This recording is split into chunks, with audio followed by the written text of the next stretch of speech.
fire style, fireball jutsu.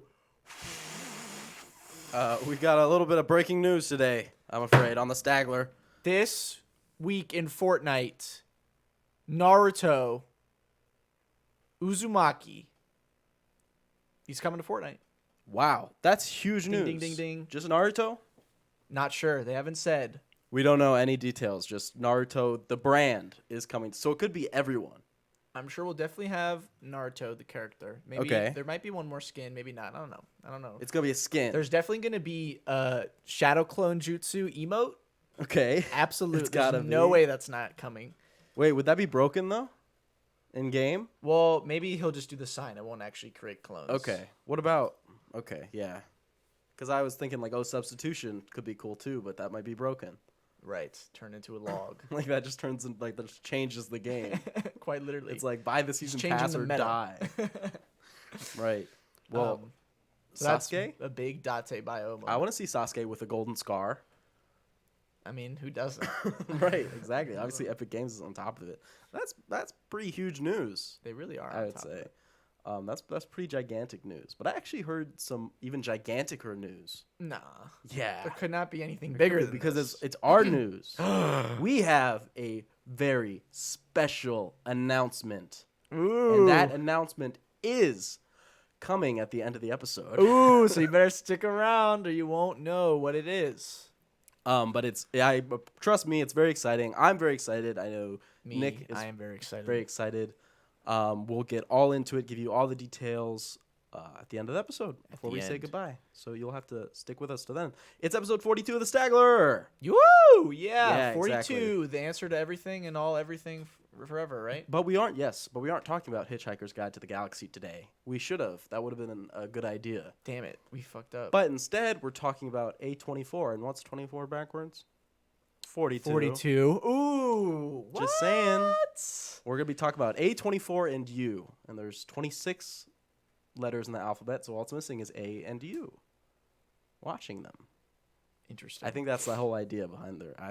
I'm guessing. But we'll get all into that a little bit later. We got 10 films lined up from them, and we'll get into the nitty-gritty. But for now, let's... You know how it goes. It's week's time. It's time to talk about what we've been Just doing. the stuff we've been doing, our own personal choice, not dictated by anyone. So listen. If you believe we have free will. What's up? I'm going on the anime train again. Oh no, the Demon Train from Demon Slayer, the Mugen Train. Not the Mugen train. Oh, I didn't watch all of them. I started 2 animes. okay. One is called The Ancient Magus Bride. The other one is called Hitori no Shita, The Outcast. I'm going to start with Hitori no Shita, The Outcast, because I didn't like it. Oh, okay. I watched the first 4 episodes, and I stopped. Oh, I know. always It sad sucks. when that happens. I got in the show because a friend recommended it, but also I saw like a fight scene on TikTok, and I was like, oh, that looks cool. Oh yeah, is the fight scene still cool or? Well, I didn't get to see it. You didn't even really. get to it, right? Yeah. The reason this show didn't really work for me, the main character is just not interesting. And it's not just the main character, it's everybody. Okay, just Everybody's just not interesting. that's sad. There's nothing that was pulling me in. Like the main dude, he has powers, but he's like not allowed to tell anybody because people that have powers in this world, people hate them. They're outcasts. Oh, I get it. But he's like really, really powerful, and this person, like, the people are trying to get him now. All right. And he has this like girl that like helps him out. It was lame. I didn't like it. Okay. But this other show, Yeah, I wanted to say I hadn't heard of either of these. okay, neither have I. Until they were both recommended to me from a friend. Well, different friends recommended each. Are you still friends with that first friend? Yes. Okay. Fair enough. The Ancient Magus Bride. I've only seen like 4 episodes of it, but the reason I just wanted to say that I was watching it. I'll probably be done with it by the next episode. Okay. But I'm locked in. I'm on the show because it made me cry in the 3rd episode. Oh my gosh. So, out of context, spoilers. Mm-hmm. This is what made me cry. It's gonna sound stupid. Okay. The main That's really dumb. the main character Chise. Chise. She ends up meeting up with this. She goes to the land of the dragons. Okay. And there's this big, really old stone dragon who's too big and too old to fly anymore. So he just sits on the ground all the time now. And his life is coming close to an end. So she talks to him. No, listen. And he's going to die soon. So she like touches him, and she's like really powerful mage, but she doesn't know it yet. Anyway, so she like touches him, and the old wise rock dragon is like, here, let's go on one last flight. And he like projects like their minds together, and they have like one last flight through the sky, and it's beautiful. Oh my God. And then it ends, and he's like, thank you, that was like the best time of my life. And then he turns into a tree. Oh my God. A beautiful tree. Oh my God, Chrissy, that's the most beautiful thing I've ever heard. That does sound very sad and It is sad. nice. But basically the show, kind of a weird start. This girl, Chisei, she's like sold into slavery. She's a child. She's probably like 14 years old. So child slavery. But she gets bought by this dude, Elias, who's like, he's a mage, but he's not like a dude. He's got like a skull face. Okay. He's got like, not like a human skull, but like a deer, I guess, or like a ram. It's a ram, definitely. It's like a ram face, but he's cool. Mm-hmm. He's a cool guy, and he paid like absolutely like he made the bid, and everyone was like, "Oh no, my God, you can't do that much." Yeah. And he got her, and he's like, "You are what's called a sleigh bunny." Still don't know what that is yet. Kind of a weird. That's thing, a weird name. But he's like, "You're a really powerful mage. You just don't know it yet, Yeah. and you are gonna be my wife." And it's kind of weird. That is a little weird. But he's really nice.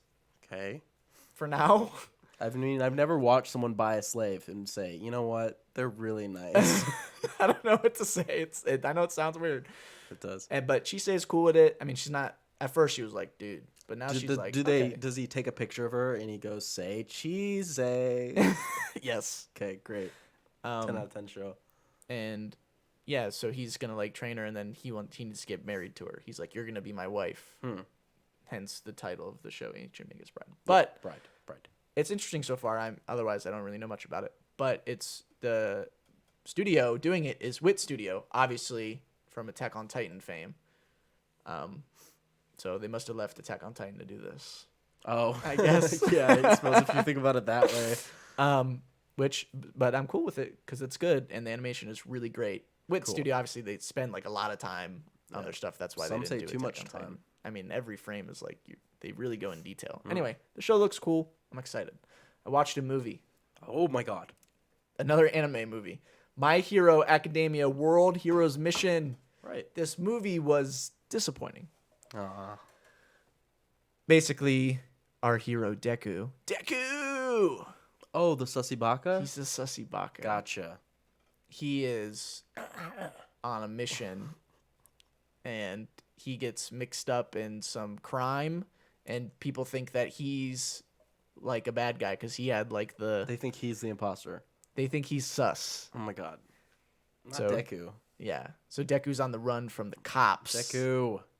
And also Todoroki and Bakugo. They're not on the run from the cops, but they're like trying to find him. Deku meets up with this dude that's also on the run. And he's like, "Yo, dude, we need to work together if we're going to do this." And so they try to work together. They're being hunted throughout the whole film. And in the end, he has big battle with a dude. And here's my problem. These movies, the My Hero movies, are not canon. Right. I So remember they you telling can me do this. whatever they want. Literally in the last movie, Deku like gives Bakugo the one for all, like temporarily, and they like do a super ultra team up thing that would never happen, and they like go crazy. Never happened because it's impossible, or never happened just because of like character reasons? Probably the second one. Okay. So, like, they introduced this cool character that Deku becomes friends with.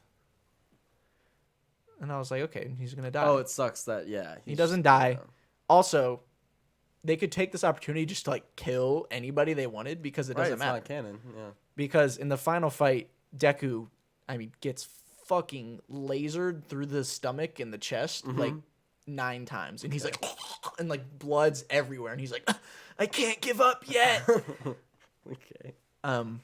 Just, like, kill him. Yeah. Like, it doesn't matter. Right. Or just, like, make him not like there's a part where Bakugo gets impaled by like serrated whips like Mm-hmm. through his chest, and he's like, and then they like pull him out, and he's like blood everywhere, and he's like, Honestly, I you're thought weak. I know this is like a weird opinion to have, but I actually still thought My Hero was like a kids anime, not like a kids like a baby but I didn't realize it was like that level.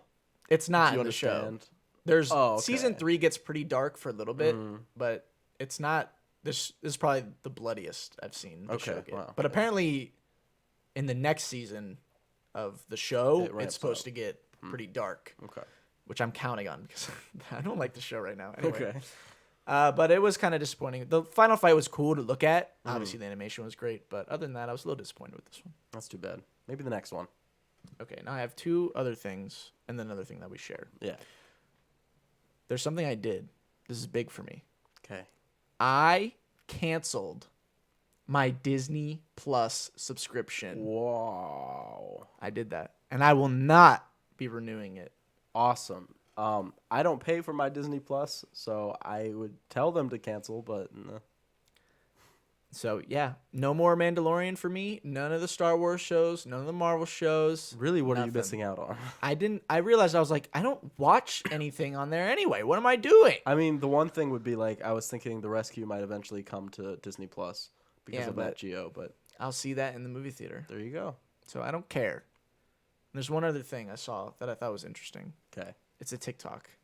Interesting. But listen, it's like an art piece. I don't know where the art piece is, but it's like this machine. Mm-hmm.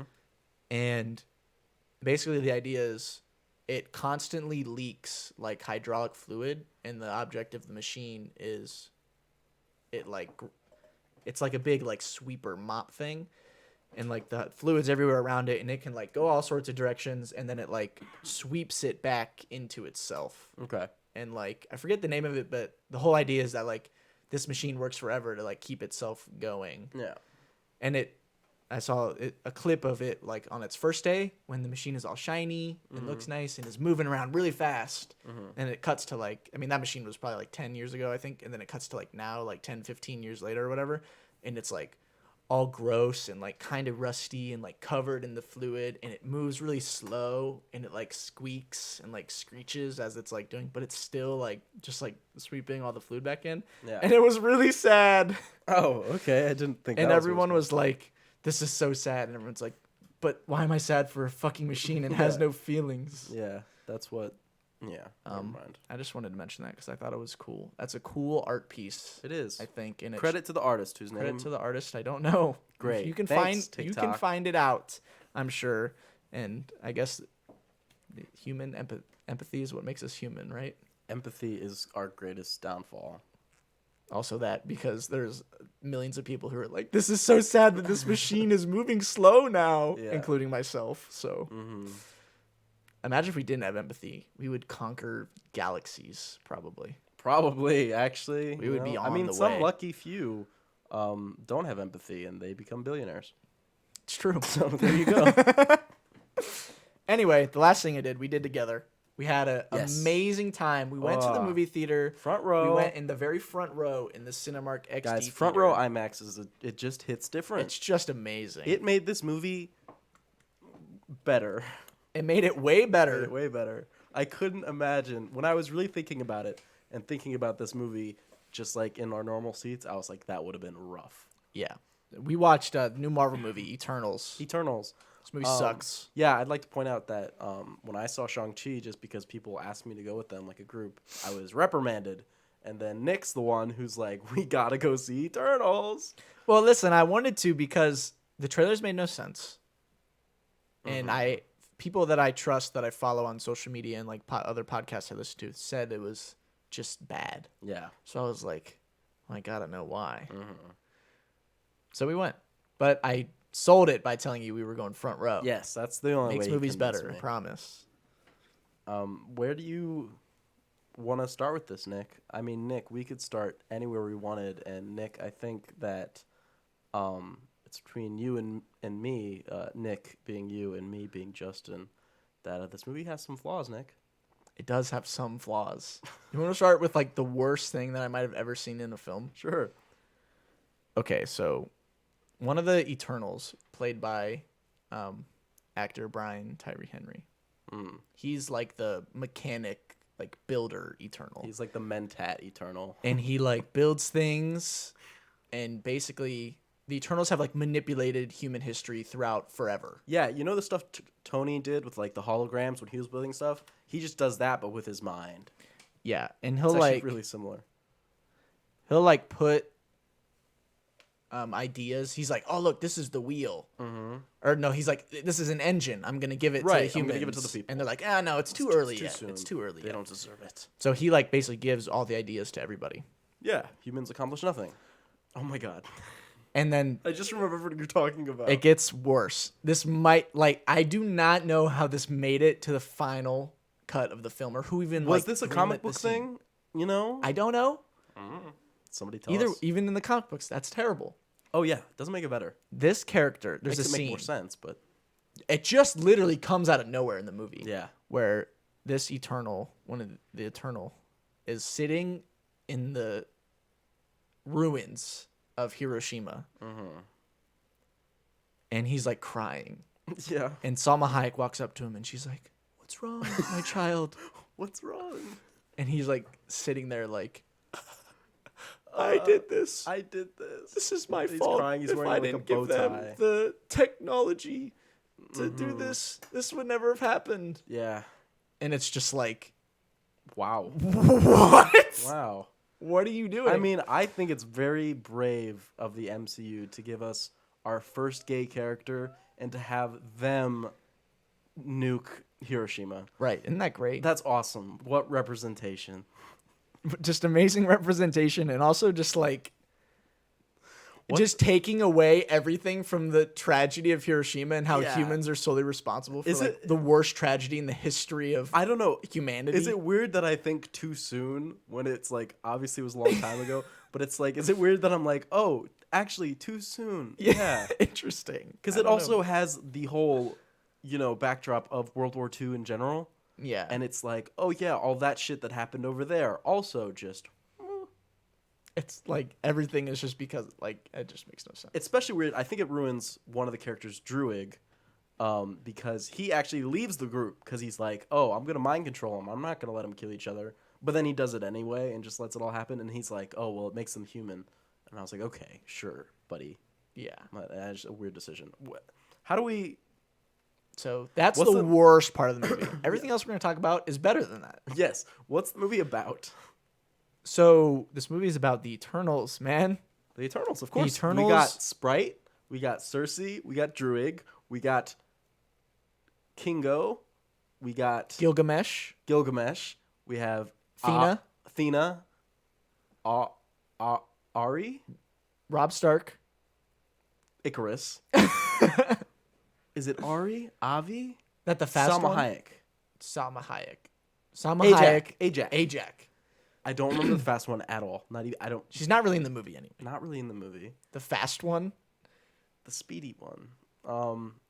Let's say her Is name Druig let's say her the name is Barry Keoghan Queeg. character? Yes, Druig is Barry Keoghan. Let's call the fast one Queeg. Is there someone else we're missing? Queeg. Yeah, let's call her Queeg. I think Great. that's a good I'm sure that's name. very nice. No, I don't think there's anyone we're missing from the Eternals. Can't be. That we named like 30 people. Okay. Anyway, all brand new characters, all of them. Yes. And yes, you heard one of the characters literally is named Sprite. It's very funny. It's very funny. It's just when you see characters running and screaming, Sprite! Like, I get that. Like, that's the character's name. What are you going to do? But it's still hilarious. And they don't even make one joke about it. Would it be better if they made a joke about it? Yes. Okay. It needed to be self-aware. Okay. They could even be like, I'm the reason why Sprite's called Sprite. Like, I'd even take that. Oh, right. know? Yeah. And they basically are like, they've been around since the beginning of the Earth, or forever. The Well- beginning of for the universe. Well, the Eternals, yeah. But they came to Earth at like 6,000 right, BC. to help humans. Yes, to help them grow and stuff. But we find out later that Arisham is what you're trying to think of, maybe? the big The boy, guy? Yeah. the big boy who's like the leader of them, he has secret plans His plans for that them only Ajax knows about. is to put there's a seed in the earth, and there has to be enough intelligent life on the planet for it to like eat all the people. For the new Yeah, and it makes it's like a new little cosmos burst that makes new planets and stuff. it makes a new dude. It makes new dude, guy. and he makes like new planets. What the hell are they called? The gods, the godstones, the big boys, itty bitty boys. The big guys that make stars and planets and stuff. Yeah, they probably do have a name. They do. I just don't know why I can't think of it. Cosmoses. The cosmoses. I don't know. And then some of them are like, "Whoa, that's messed up. We can't do that." I like the humans. It's not like architects or something, is it? No. No. Okay. Mm-mm. Well, I could say anything and believe it. And Rob Stark is Celestials. Celestials. Thank you, Cinnabon. Oh yeah, great. Celestials. They get spawned. They will spawn out of the planet and they'll kill everything. Yeah. So he's like, But to birth new life is like the deal, right? Yeah. So it's just kind of weird. and a lot of the Eternals are like, "Whoa, not cool." Because they've gotten attached to these puny humans. Except for Rob Stark. Except for Rob Stark. Icarus's character, he's like, you know what? This seems like a pretty good deal. It's all going to work out. I trust in the grand design, even though we're like robot people. It's all cool, man. Just go with the flow. Yeah. Also, Jon Snow is there for a little bit at the beginning because, Jon Snow, he shows up yeah, he's there for a little bit. We just need to mention him. and he's like, "Hey, what's up?"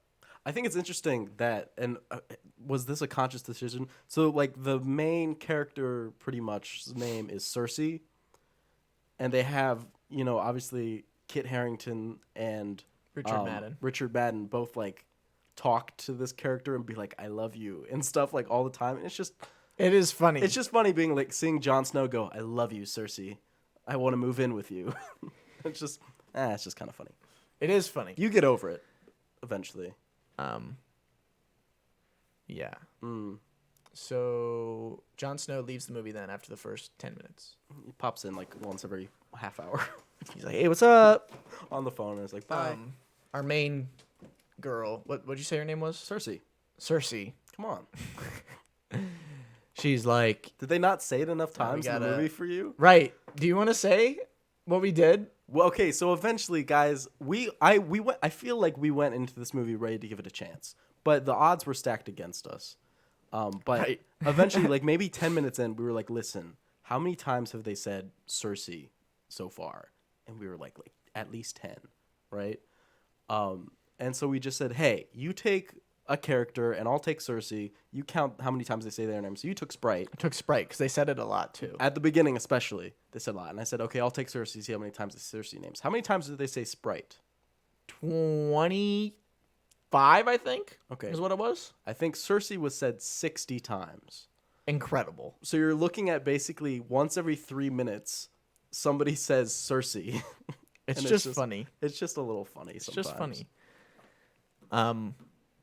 Yeah. And it helped enhance the movie because by the end of the movie, I was like, "Let's hit 60. Let's hit 60. Yeah, we were having a good time. They were like, "Come on, say it." We were like, "Say it." I was We were having a waiting good to- time to because get the the movie's last really one. boring. Yeah.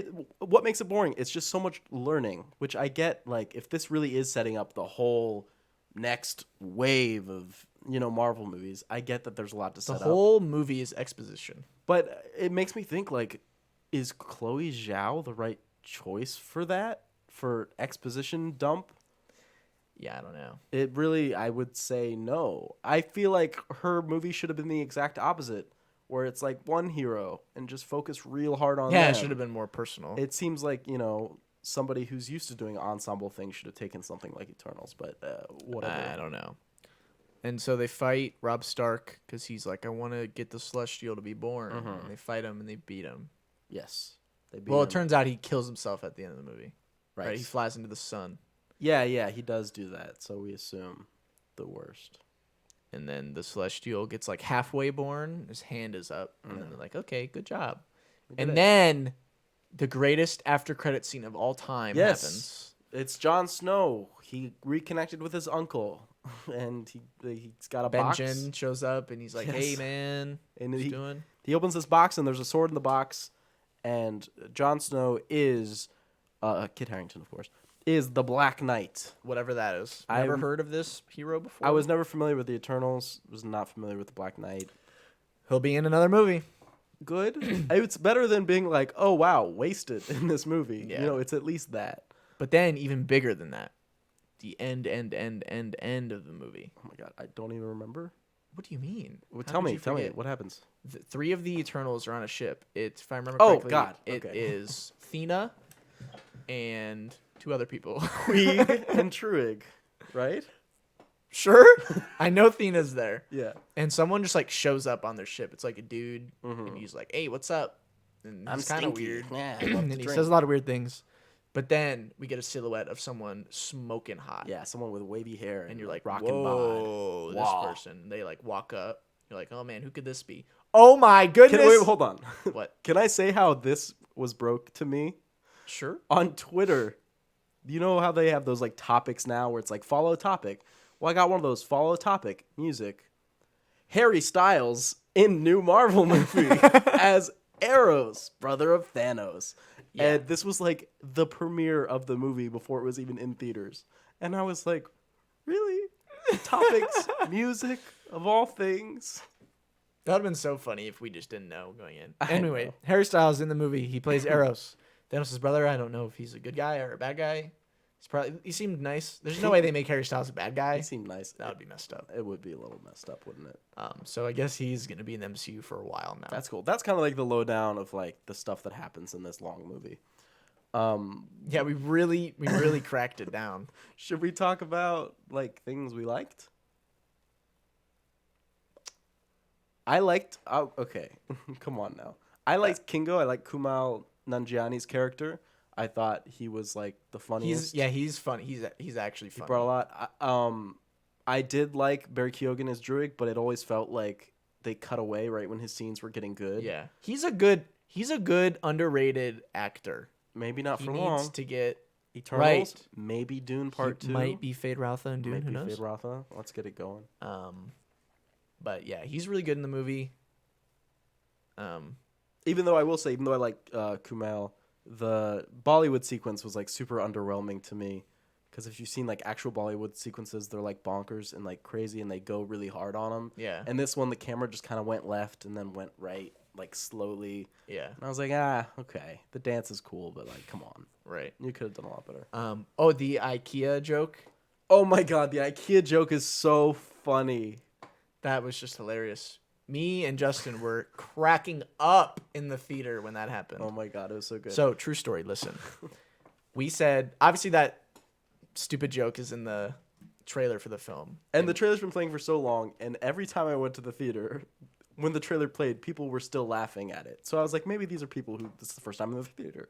I'm just people like that. So we made a decision that when that joke is said in the film, we were both going to laugh very loudly, on purpose. Not obnoxiously loudly, but loud enough that people in the back row could hear. So, and we're in the front row, remember? Right. So that joke happens, and we laugh loud. Yes. We actually laughed pretty loud. We did. You And it- especially. And it made other people laugh, which I thought was funny. I was wondering if people were laughing at us or actually still laughing at the joke. Yeah. And then, What else was great about our theater experiences was Siskel and Ebert were there. We had these like 2 7-year-olds, like a few rows up from us, having a full-on conversation the entire length of this like 3-hour film, like the whole time. And at first I was like, these kids, and then I was like, these kids, they're having a good time. it was awesome. I was surprised that other people didn't say anything, like honestly. Because they were outrageously annoying, but they were entertaining to us, To us, because we weren't we enjoying kind the of checked film. out at a certain point, you know. I think it was the point where like I asked you what the time was because I think it was a 6:30 showing, and you were like, "Oh, it's 9 o'clock," and I was like, "Oh, wow," and then you were like, "No, it's like it was like 6:55 or something," and I was like, "What?"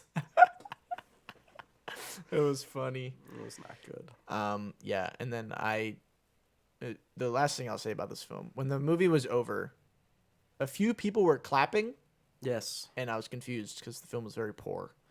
So I took it as an opportunity to also clap and say, bravo! God. I joined in. Yeah, that was obnoxious. So that was cool. Yeah. I don't know if you. I guess I'll just talk silent with you being silent because that's the last thing you're saying. But Chloe Zhao in this film, like when we're talking about the look of a Marvel movie and stuff, I mean, did it really? I don't really see what was too like different overall. You know what I mean? I agree. She did a lot of the sun right behind a person or an object. That Yes. shot is in the film like 90 million times. So a thing that I thought was interesting was I saw they were like, Chloe Zhao really loves to use like she doesn't like to use like the green screen or the sets, so she loves the real locations. Yeah. And then like the final location in the film is just like a beach. Yes, it's just like a one beach. beach. And also, the one quick thing I want to say is in the trailers, there's this creatures that they fight. Then there's like this one creature, Deviant, holding Angelina Jolie's character or whatever. And I feel like that storyline just does not pay off well. No. At all. It's such a wet fart when it just ends and you're like, oh, okay. A wet fart. I thought it would just kind of like tie in, just like, I don't know. That just makes that was just to have monsters in their film. Yeah, it really seemed like maybe It the movie serves would no be better purpose. if like they just took it out. And it was just like, honestly, the yeah, Eternals if they just took help out people. like the alien monsters and made the film more of like character focused on these people Yeah. dealing with It could have finding been like out a that- murder mystery because it could have been just like, she's dead. How? What happened? Right. It could have been like a. And then like they find out, oh man, our whole purpose here has been is bad the whole time because we they're thought just it was looking good. into Ajax's death, and it's like Then find they have out, to deal oh. with that. But it's a Marvel movie, so we got to have big CGI monsters. I mean, it fighting was funny people. when we were watching the movie, and you leaned over and you were like, "There hasn't been an action sequence in a second," and then an action sequence started. So that's good. Yeah, What did you think I was about pretty good with Marvel's first not sex scene? It was hot. So hot. It was literally, guys. It's like 5 seconds. Yeah, it is. And it's just Robb Stark and Cersei Lannister like on top of each other, and they kiss. Yeah. And he's like, "Ooh." There is at least like one thrust, I think, though. I think he goes like, ugh. But it's literally like 5 seconds though. Yeah, I don't and know. it's like they just forget that the beginning of Iron Man is Tony Stark like banging this chick. Just banging like a reporter, like random journalist, and then like kicking her out. Like, dude, they on. just forget. Put some respect on Tony's And also, name. like, does Deadpool not count? I guess Yes, it MCU does not count. but like, Deadpool still a does Marvel not movie. count. Yeah, Deadpool gets Deadpool's got a pegged. lot of sex in it. Yeah. So good for him. Should we talk any more about Eternals? No, the character, the machinist man. What was his name again? Paperboy. Paperboy. Should we talk about Paperboy anymore? About the idea of him. He's has a husband in this movie, and they have like an adopted kid, and they have a kiss on screen, and this movie's being blocked in like, whatever regions. Yeah. It is cool though that because usually Marvel would like edit or like Disney like would edit things out of their films to like be able to play in other countries, but they're not doing that with this movie, which is cool. Yeah. So. So that's cool. There's One like point. a bunch of countries that are like, no, we can't show this movie. It's got gay kiss in it. Hey, also, I remember when we got to that part, I was like listening very intently to the theater, and I was like listening for any sort of reaction. I didn't get any. I wanted to hear a sigh or something, but it was nothing. It was dead silent. So I don't know what that means. But Interesting. Then I went boo and threw shit at the screen. No, the one thing that plot wise we forgot to say is that there's this weird storyline also of the character Sprite, who's an Eternal, who's like 14 but forever. Right, yeah, like a kid. Has like a romantic interest in like the other Eternal, who is like Richard Madden adult age, and that's Who just doesn't kinda- have a romantic interest in? right, but it's Richard got Madden. like weird, connotations to it because it's like whatever. But at the end of the movie, they turn into a human, Yeah, so she can age and, and fall in so love. and she's like actually. still on Earth, and she's like just Yeah. around. She's so- like, you don't know what it feels like. and I guess she's just all her powers are gone forever, and just so. But to be honest, her power not very cool. Her power was, I guess, yeah. Let's talk about the powers. So, Sprite was like she can project. She had shadow magical- clone jutsu. Yeah, but she can also like do like places and Basically, she just makes Mirage. She has Mysterio's power, but without the technology. Yeah. So that's it. We have Cersei, who She can create things and she can turn anything into anything. yeah, so she can take like a bullet that you shoot at her and turn it into sand. Yeah, she can like recreate matter basically. But that's like it. Yeah. Sort of. But really powerful. That is it is very powerful. Robb Stark is Superman. Basically Superman flies laser eyes. Yeah. So they're pretty strong. Very strong. We have Athena, who's also just like very strong and has She's got like the classic Athena spear and shield that she thing. like materializes and uses them to fight. She's cool. Then we have Paperboy, who He's smart. He's smart and he builds things. Yeah, Mentat man. There's fast person. They're fast. Queeg is fast. So I saw some things. I just don't understand this. I mean, that's cool. Whatever you're into, that's cool. If Okay. you like the Marvel movies a lot, that's cool. Yeah. That's your thing. But I've seen like so many TikToks of like the scene where Queeg is running and it's like in normal speed where she's like running super fast and like jumping and like everything's moving really fast. And they're like I've seen a bunch of like TikToks and tweets and stuff where people are like, it's so cool that we finally the fast character where like we actually see him going fast instead of this stupid slow-mo shit. And I was like, okay. It's like a 2-second clip in the movie. And that's like, it. And it's that's like it. the one clip. It's like, okay. Yeah. I mean, that's the kind of the thing about having someone go fast. It's that like it's And they're only like, gonna that's a great last movie. 2 seconds. The 2-second clip in the 3-hour movie and makes it's in it the great. trailer. And it's Like, you know. Okay. I understand what you're saying. We have She's Druig, fast. who can Mind control people. Very powerful. We have Kingo, who can shoot lasers out of his arms, I guess. He does finger guns. Yeah. He has real life finger guns. We that have- are very powerful.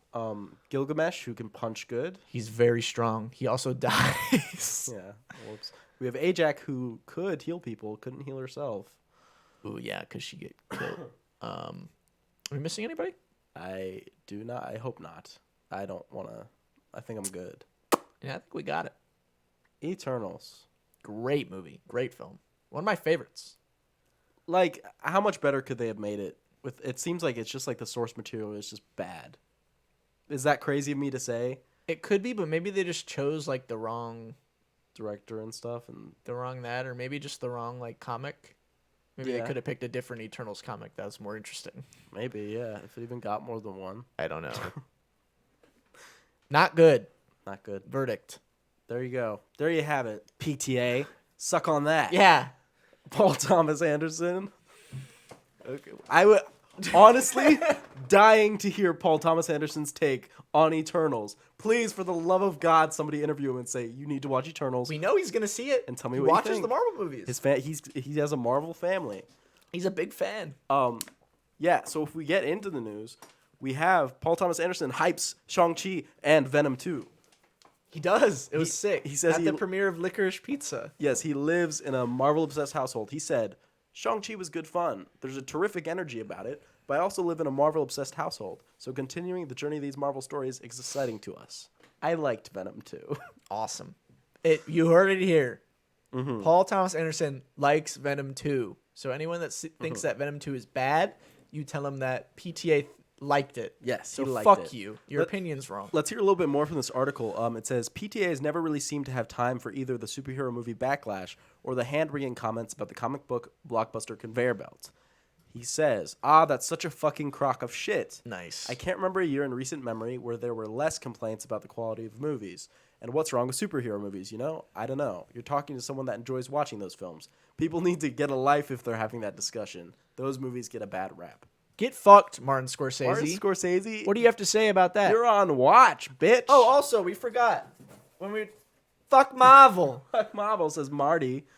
And then PTA says, fuck Marvel with love. Like, make love to Marvel. Yeah. It's just awesome that Paul Thomas Anderson likes Marvel movies. It's I like cool. that. I'm a big PTA fan. And you know what? I know that we have a lot of fun on this show, and I'm pretty sure we've made this point clear, especially in our Marvel episode, that while we have our reservations, we are not Marvel's destroying the Hollywood. We're not those people. Yeah, Are we? no, No. Okay. I don't think Marvel's destroying Hollywood. But, those people, it's like, oh, it's the same shit, blah, blah, blah. It's like, no, it comes and goes. There's some good Marvel movies and there's some bad Marvel movies. That's just the way it is. And that's all it is. That's what happens when you make like 25 films in 10 years. And when you have these big things, like these big, huge corporations aren't going to be making, the films. They'd just be making other stupid, like, Pixels movies or Free Guy. Free Guy, great film. Shit like that, you know what I mean? Yeah. It's all the same stuff. It's just nothing to worry about. People who get worked up about it to such an extent can soak their heads. And that includes you, Marty. Yeah, Marty. What's up with that, man? I don't know. But I mean, also, when you read his stuff, it's like, oh, I get it. I get your point. No, I'm on. That's Martin Scorsese, so I can't really... I can't... His opinion is much higher than mine. It's definitely something where you have a consumer's opinion and then, like, actual filmmakers' opinions. Interesting divide there, because obviously a filmmaker is going to feel differently about certain things. You know what would be a big flex? Huh. If Martin Scorsese directed a Marvel movie. What hero would you give him? Kevin Feige, he calls up Marty. He's like, Marty, what's up, man? Yeah. Want you to direct Daredevil. What's one of the movies that's coming out? What do you mean? One of the Marvel movies that's coming out that like doesn't have a director or anything yet. I don't know. There's like She-Hulk, that's a series. Moon Knight, that's also a series. And those all. He's Blade. Does Mahershala that have Ali. a director? I don't know. If it doesn't, he'd be like, Marty, what's up? You want to direct Blade? Funny thing about that, I saw a thing where Wesley Snipes, who obviously played Blade in the old movies, said that he thinks that I almost called him Marshmallow like we do. Mahershala Ali is going to be a great fit for Blade, which I thought was cool. That is cool. Cool seeing that.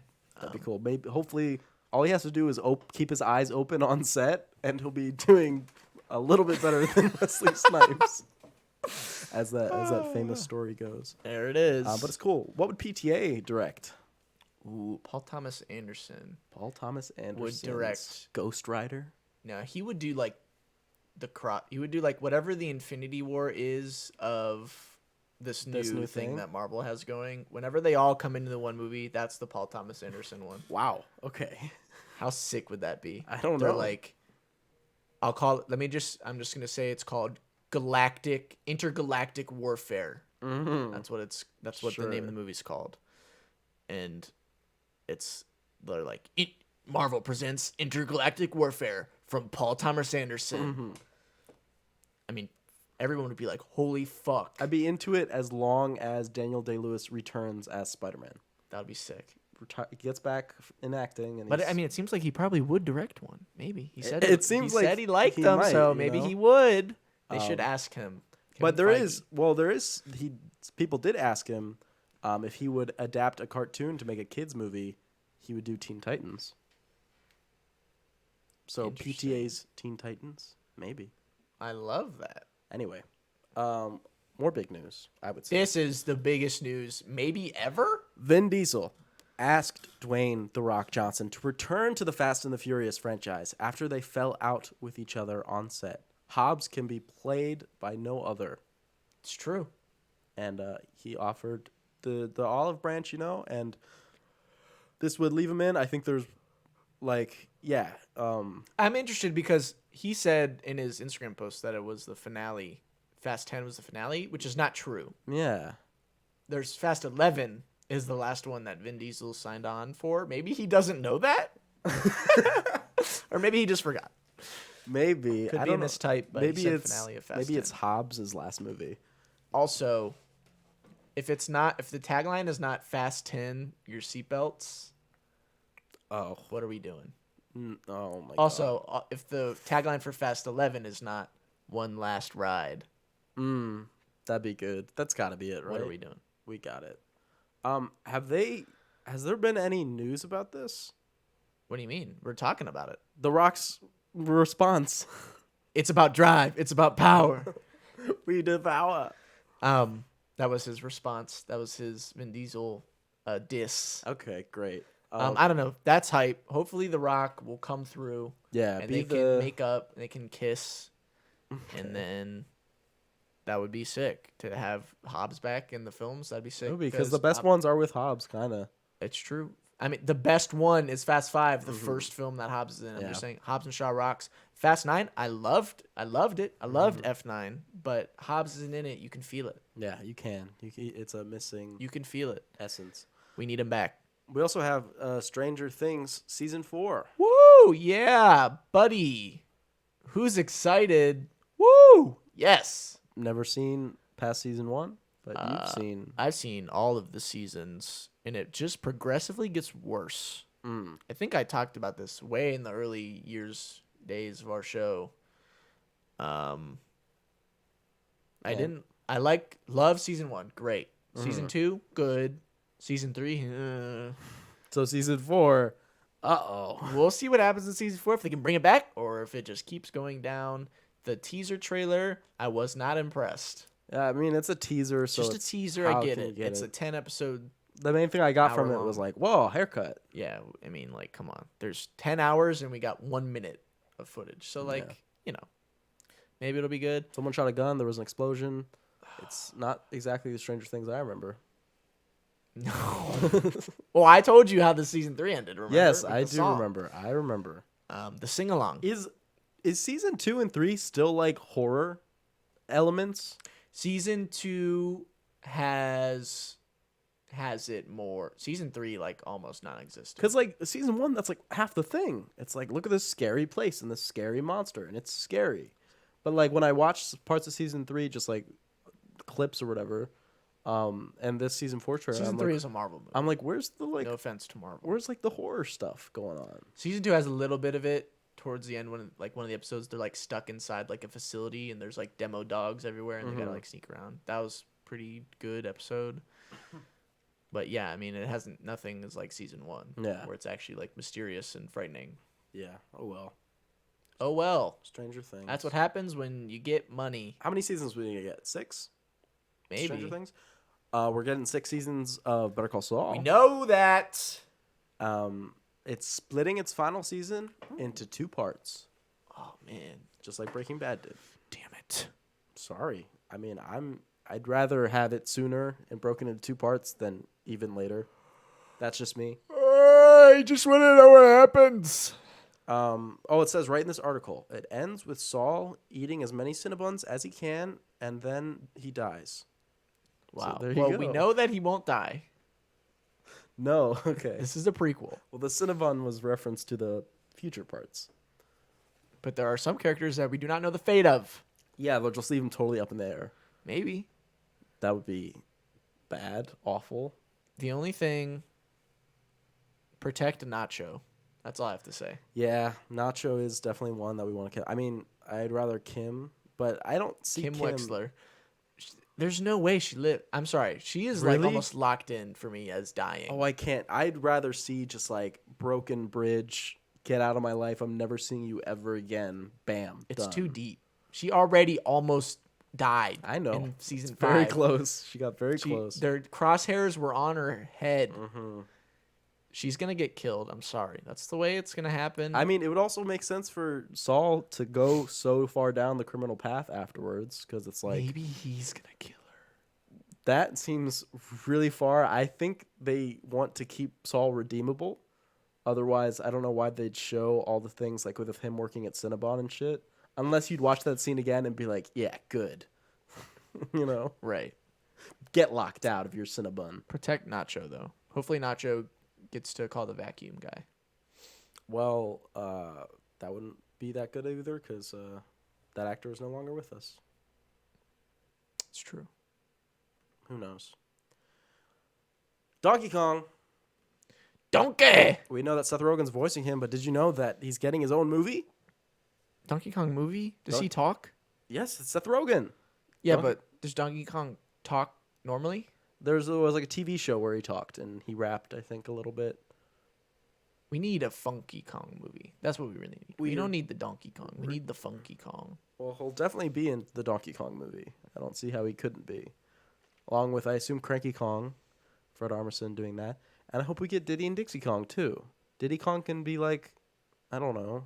Well, no, not Jack Black. He's doing the other one. It could be some comedic actor. And Dixie Kong can be like Judy Greer or something. Sure. I don't know. That's cool, I guess.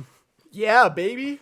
I can't believe Kinda. that's happening already, and we haven't even found out if the Mario movie It's is good. successful. Well, when you have Chris Pratt voicing a character, you know it's going to be crazy. And that's why I know the next Garfield movie is going to be amazing. It's true. Because Chris Pratt is voicing the orange feline himself. Let's go. I mean, Chris Pratt. He loves lasagna, hates gay people. I mean, Mondays. It's a match made in heaven. You know? Chris. And we have, oh my God, even more breaking news. I'm going to be voicing a depressed alcoholic when these movies come out. That's so cool. Wow, amazing. Chris Pratt, definitely the least of the 4 Chris's. Yeah, even the 5 Chris's, if you want to. The 5 Chris's. Christopher Plummer. Oh. Um, It could be 6. Would we add Chris Rock? Sure. I'm sure there's even more Chris's out there. What about Chris Brown? You put Chris Pratt above or below Chris Brown? Above. I would. What about Christopher Columbus? Ooh. That's revealing things. Above. Chris Pratt is Better than Christopher Columbus and Christopher Brown. I'm not. Has anybody ever said that before? Christopher Brown? I might be the first person. Christopher Brown. Anyway. Can I move on? Yeah, but I just want to say So no. the number 1 Chris is Chris Pine. There you go. It's not Chris Evans. It's not Chris Hemsworth. You people need to wake up to reality. Number 1 Chris is Christopher Abbott. Anyway, Dune Part 2 officially greenlit. Oh, shit. Release date set for 2023. Let's go. And Denis said that he's going to go crazy with this one. So I'm expecting crazy. Oh my gosh. It better be I better not be absolutely disappointed crazy. again. Give him like 4 times the budget and then like overspend on the budget and it'll be great. Make it the most expensive movie ever. Give him a Yeah. $500 million budget. That's probably not even the most expensive. Give him an $800 trillion budget. That'll do it. There we go. They got it. I mean, when we saw how the movie did, everyone was like, okay, yeah, looks like it's safe. But now we know officially 2023. Which, good, because then the part 1 in front of the movie will make sense. It's good. It's good. So It's that's really great. great. It's the greatest thing that's ever happened, honestly.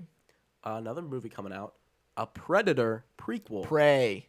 called Prey, where I guess it's when the Predators first came down. It's like olden times, 300 years ago, the Comanche Nation, following Naru, a skilled female warrior who fiercely protects her tribe against a highly evolved alien predator.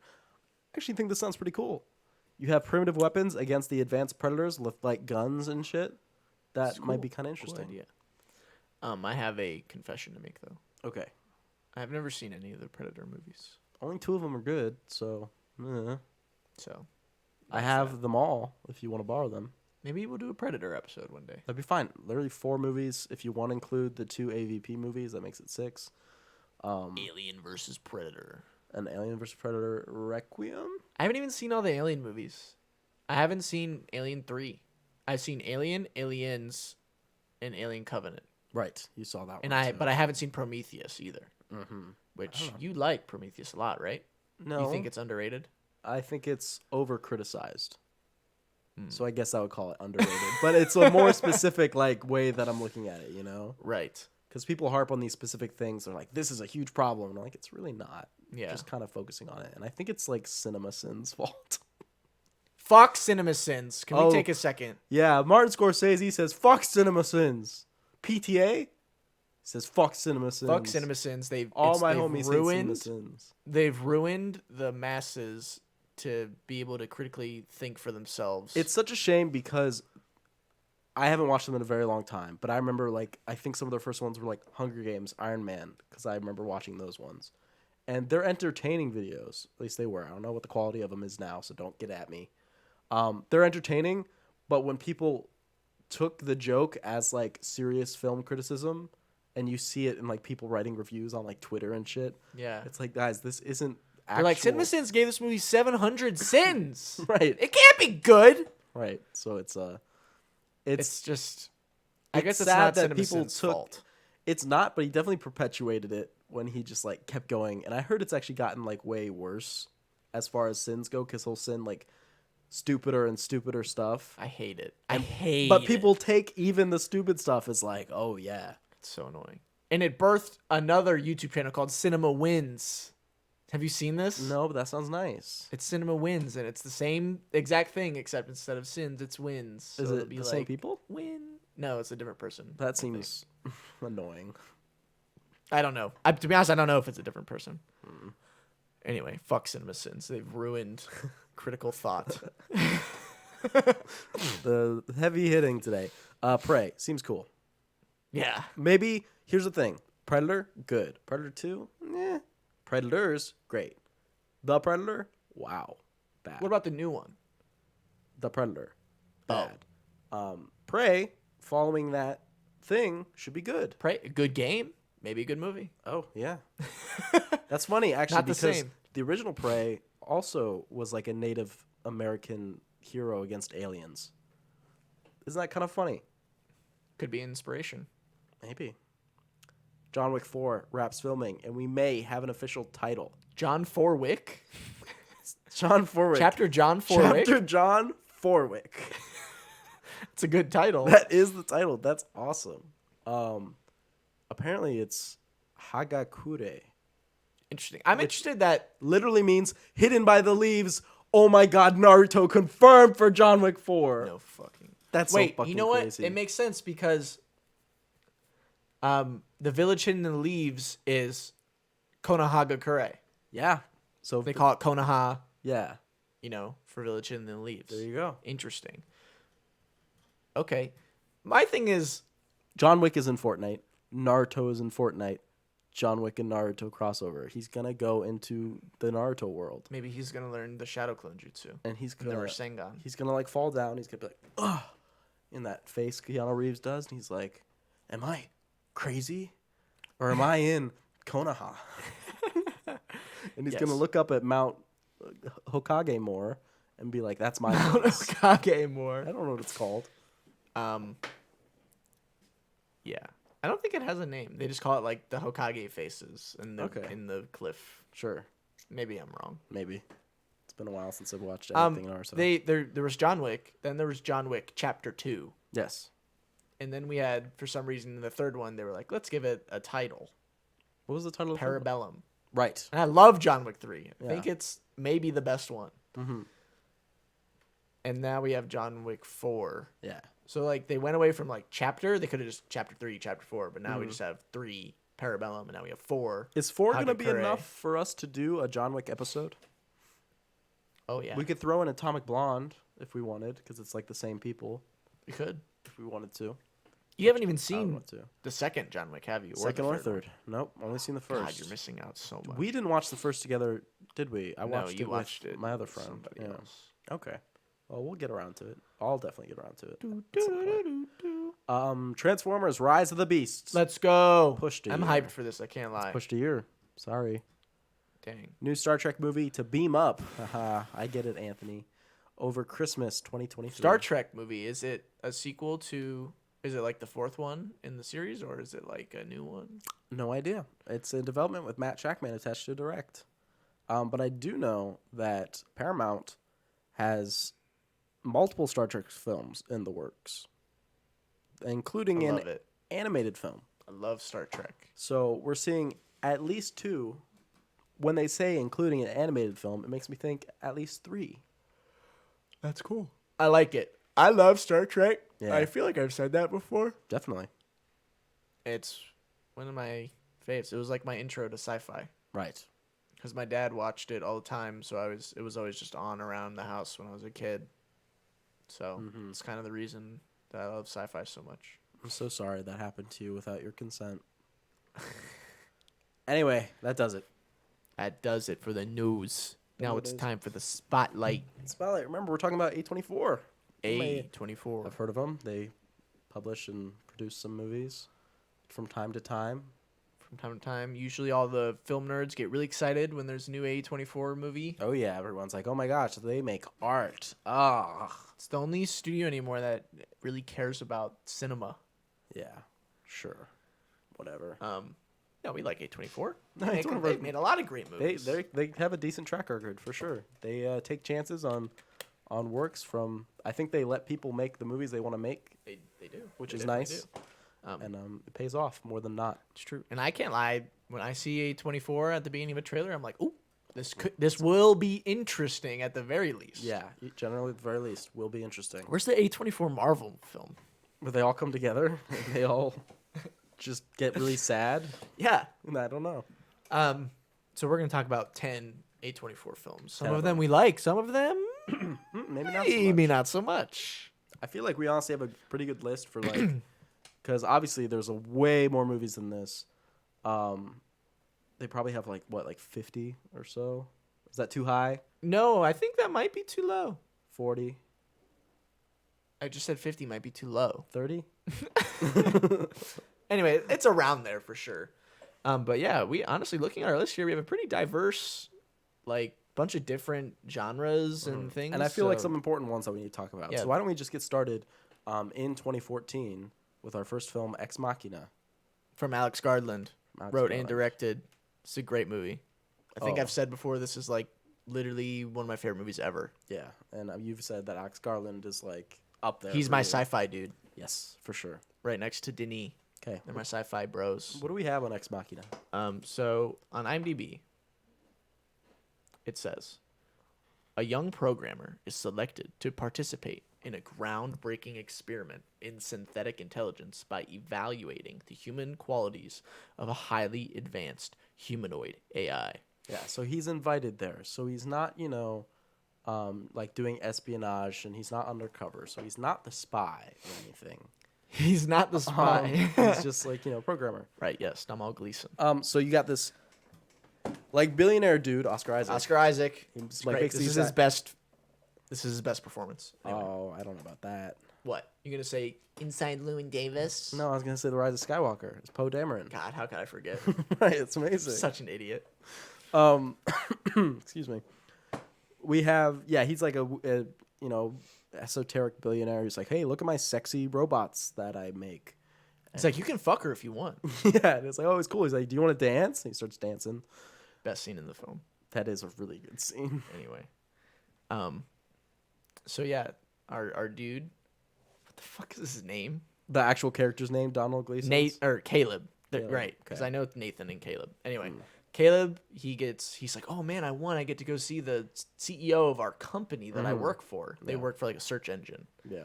And he's like, sweet. So he gets flown out there. Yeah, and they go flown out, and the dude's like, when do we get to the estate? And he's like, we've been in the estate for the last 2 hours, because it's like saying he's Yeah. almost land. But I don't buy that, because if they're flying, assuming they're flying in a straight line for 2 hours, what area I don't think he says 2 hours. I swear to God, he says 2 hours. I don't think he does. I swear. You're wrong. And I'm like, there's not that much land. You're lying. They'd have to be like in Antarctica. Whatever. No, it's not 2 hours. Anyway, he gets there, and he's like, oh, this is cool. Look at this really, really fancy house. It is very Very, very nice looking. He shows up. He's like, man, what's up? He walks around. He's looking around. He's like, it's a cool house. And then he finds Nathan chilling, Yeah. working out, getting those gains. He's like, oh, what's up, man? Yeah, Dude, seems very personable. so happy you're here. This is going to be awesome. This is going to be so sick. So basically, he's got to like interview this AI, Ava. Ava, Yes. played by Alicia Vikander. Very great. Good job, Fantastic. From her. And just looking at her, obviously, we got to just get this out of the way. The effects, for such a considerably low budget film for what's He going has on. amazing visual effects. Wow, so amazing that it won It won the Oscar. the Oscar for effects, and really deserved, because it is. You're just like, wow, that's It's amazing. just- Watch behind the scenes of it, and it's crazy. yeah, it's very, very cool. He's got like interview her and see like her human qualities. He's and he doing asks like a her Turing questions. test on her. Yeah, pretty much. And basically he forms a connection with Ava, a romantic connection. Well, on his side for the most part. Yes. Maybe not. It seems like Ava is into it. She tries to get him to help her escape. She's Yes. like, Nathan's a bad person. She like turns off the power Can't and do she's this. like, listen, you gotta listen quick. Nathan's bad. He's doing bad things. You gotta set me free. And he's like, oh, I love you. Yes, absolutely. Mm-hmm. And Nathan's like, dude, it's just a robot, man. Yeah. And then eventually he is like, you know what? I'm going to do it. Mm-hmm. So he kind of helps Ava get out, but it doesn't really go according to plan. Yeah, she's like, wow, you're dumb. Traps him in there. She escapes. She gets one thing that's always kind of weird. She just like goes to the helicopter like with the pilot and just like leaves. And the pilot's not like, who are you? Or maybe it is, but like regardless, she does just get on the helicopter and fly away. And then I remember there's like just a couple shots of her just like living, right? She goes to the busy street because there's a question that he asked early in the film when he's like, where would you like to go? Mm-hmm. Like, if you could go one place, she says, I'd love to go to like a busy street corner where I could watch people. Yeah. At the end of the film, she's on like a busy street corner and she's like looking at people. But maybe it's a bit mysterious because it's like, what is her plan? Maybe. Who knows? She's a robot. Yeah, not to be trusted. I don't trust robots. I have a firm stance. Robots, yeah. not cool. I'm not down with those. I agree. But when I watched the film for the first time, I'd be lying if I said that I wasn't like with Ava for a little bit. What does that mean? Well, she convinced me. I lost. Really? Oh, She was like, help me. I was like, I will help you. I was like, no way. But then, like, as we got, like, later, I was like, I know it's a bad idea, but, like, if I was in that situation, I probably would be like, okay, yes, I'll help you. Oh my god. Because I'm a terrible person. Wow. I definitely would not. That's just how I'm thinking. I would probably, if I was in that station, kill everyone and then myself. But now, if I was in that situation with my knowledge, obviously I would be like, no. Yes, right. I know you're manipulating me, you stupid bitch. Yeah, and then you'd pull out her batteries and she'd go, no. Yes. And then when you turn her back on, she'd be like, oh, where am I? Yeah, quite literally. That's how robots work. um, Unless you put her into rest mode. She could, like, still hear. Rest mode. Yeah. Could be a thing. Could be a thing for robots. Like, they can still hear and process, but they can't, like, move. I've seen a theory. Okay. It's an interesting theory that Caleb is also an AI. See, that's the thing about that I was going to bring up, because there's the scene in the movie Where he cuts himself. where he open. cuts himself. And which I actually love the scene about the movie because they do end up explaining it, but they don't explain it beforehand, which I feel like a lesser writer, like, who wasn't Alex Garland, would do. Like, they'd have him look in the mirror and be like, am I a robot? And then cut himself. But in this movie, he just cuts himself. He just goes in the mirror, he freaks out, and he just cuts himself. And then Oscar Isaac is the one who's later goes, you thought you were a fucking robot, you lunatic, you know? Yeah. But you're saying this theory says, despite that, he's actually still a robot. Right. Oscar Isaac invented this one that's like so advanced. That it has blood and stuff. Yeah. See, that gets into the conversation of, is that even a robot? Right. It gets to like replicant stage in Blade Runner. Because it's like a thing, like I know in like Fallout 4, this was like a thing that where they're called synths, where, you know, but like the final stage of the synths is like they're made out of human flesh and human organs. It's like, is that really a robot? It's just a person. It's interesting. I guess that would be an interesting discussion if he was for Depends like. if they have empathy or not. Okay. Right? I don't know. Ava doesn't. Doesn't seem like it. The replicants in Blade Runner, though, I'd say they do in the second movie. Mm-hmm. I don't know. The first movie, though, with our dude at the end. I don't know. We're not here to talk about Blade Runner. I'm just saying. Other things, the use of color in this film is fantastic. Yes, it looks very wonderful. Obviously, all of the one-on-one scenes between Ava and Caleb are really well acted, and just the general downfall of his character is very believable, I think. Absolutely. You kind of, like you said, even watch the movie, you get caught up in the psychosis of it, and like, oh, where does it end? It's unfucking real, as Nathan would say. Yeah, Nathan, played by Oscar Isaac, in what I think is his best role. He's totally fantastic. Totally disappears into this character. Totally believable as like some like fucking weirdo loser billionaire that lives by himself in a Yeah, giant just like with a mansion bunch in of the middle sex of nowhere robots. with a Yeah. bunch of sex robots. Yeah. And I would just like to mention the best scene in the film where Nathan is chilling and Caleb comes in. He's like, Nathan, what the heck, man? This is messed up. And Nathan's like super drunk and Key's there with Kyoko. And he's like, he just like hits the lights and it just goes like this deep red. And then this music kicks in. Get down, it's Saturday night, baby. And he's like, let's dance, man. And then they dance. And it's then great. he dances. And it's good. Next up, we have Room from 2015, directed by Lenny Abrahamson. What do we got? So, A little slow on the draw today, Room. but that's okay.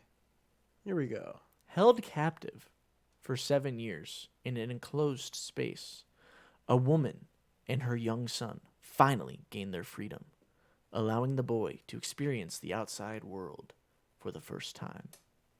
Yeah. That's interesting that It reveals that it went that far in the thing, because that's not until like halfway through the movie that actually happens. It seems like the trailer there, if I assume that's like a theatrical trailer, also reveals it as Interesting, well. 'cause- I don't remember seeing the promotional material for the film, so I don't remember what I saw. Yeah, I don't.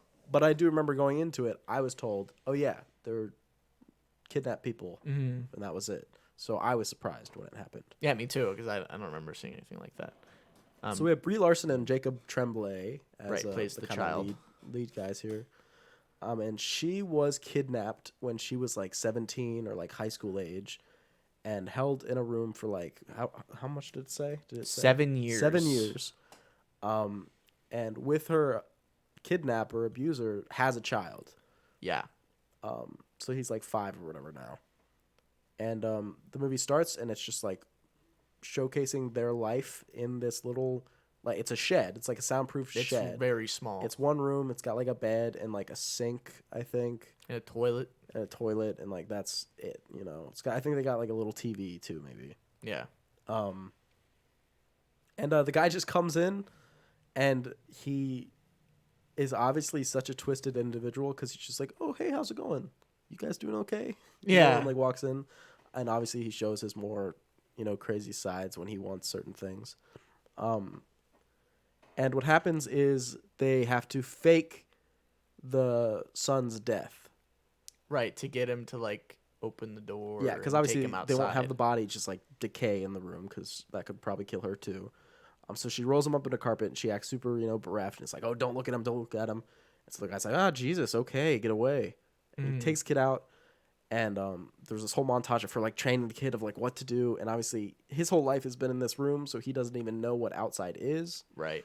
But he gets out of the truck in a very, very tense Right. scene. He like struggles out of the car, but he gets out of the truck. He runs out of the truck. He runs down the street, and he doesn't even like talk to anybody. He just has like a note that they wrote about like what's going on, And there's a scene where he literally, the kidnapper has him by the hand. He's like, "Yeah, it's just my kid. Don't worry about it." But he's like, "Hey, take the note," And luckily they do, and they like call the cops and everything. Yep.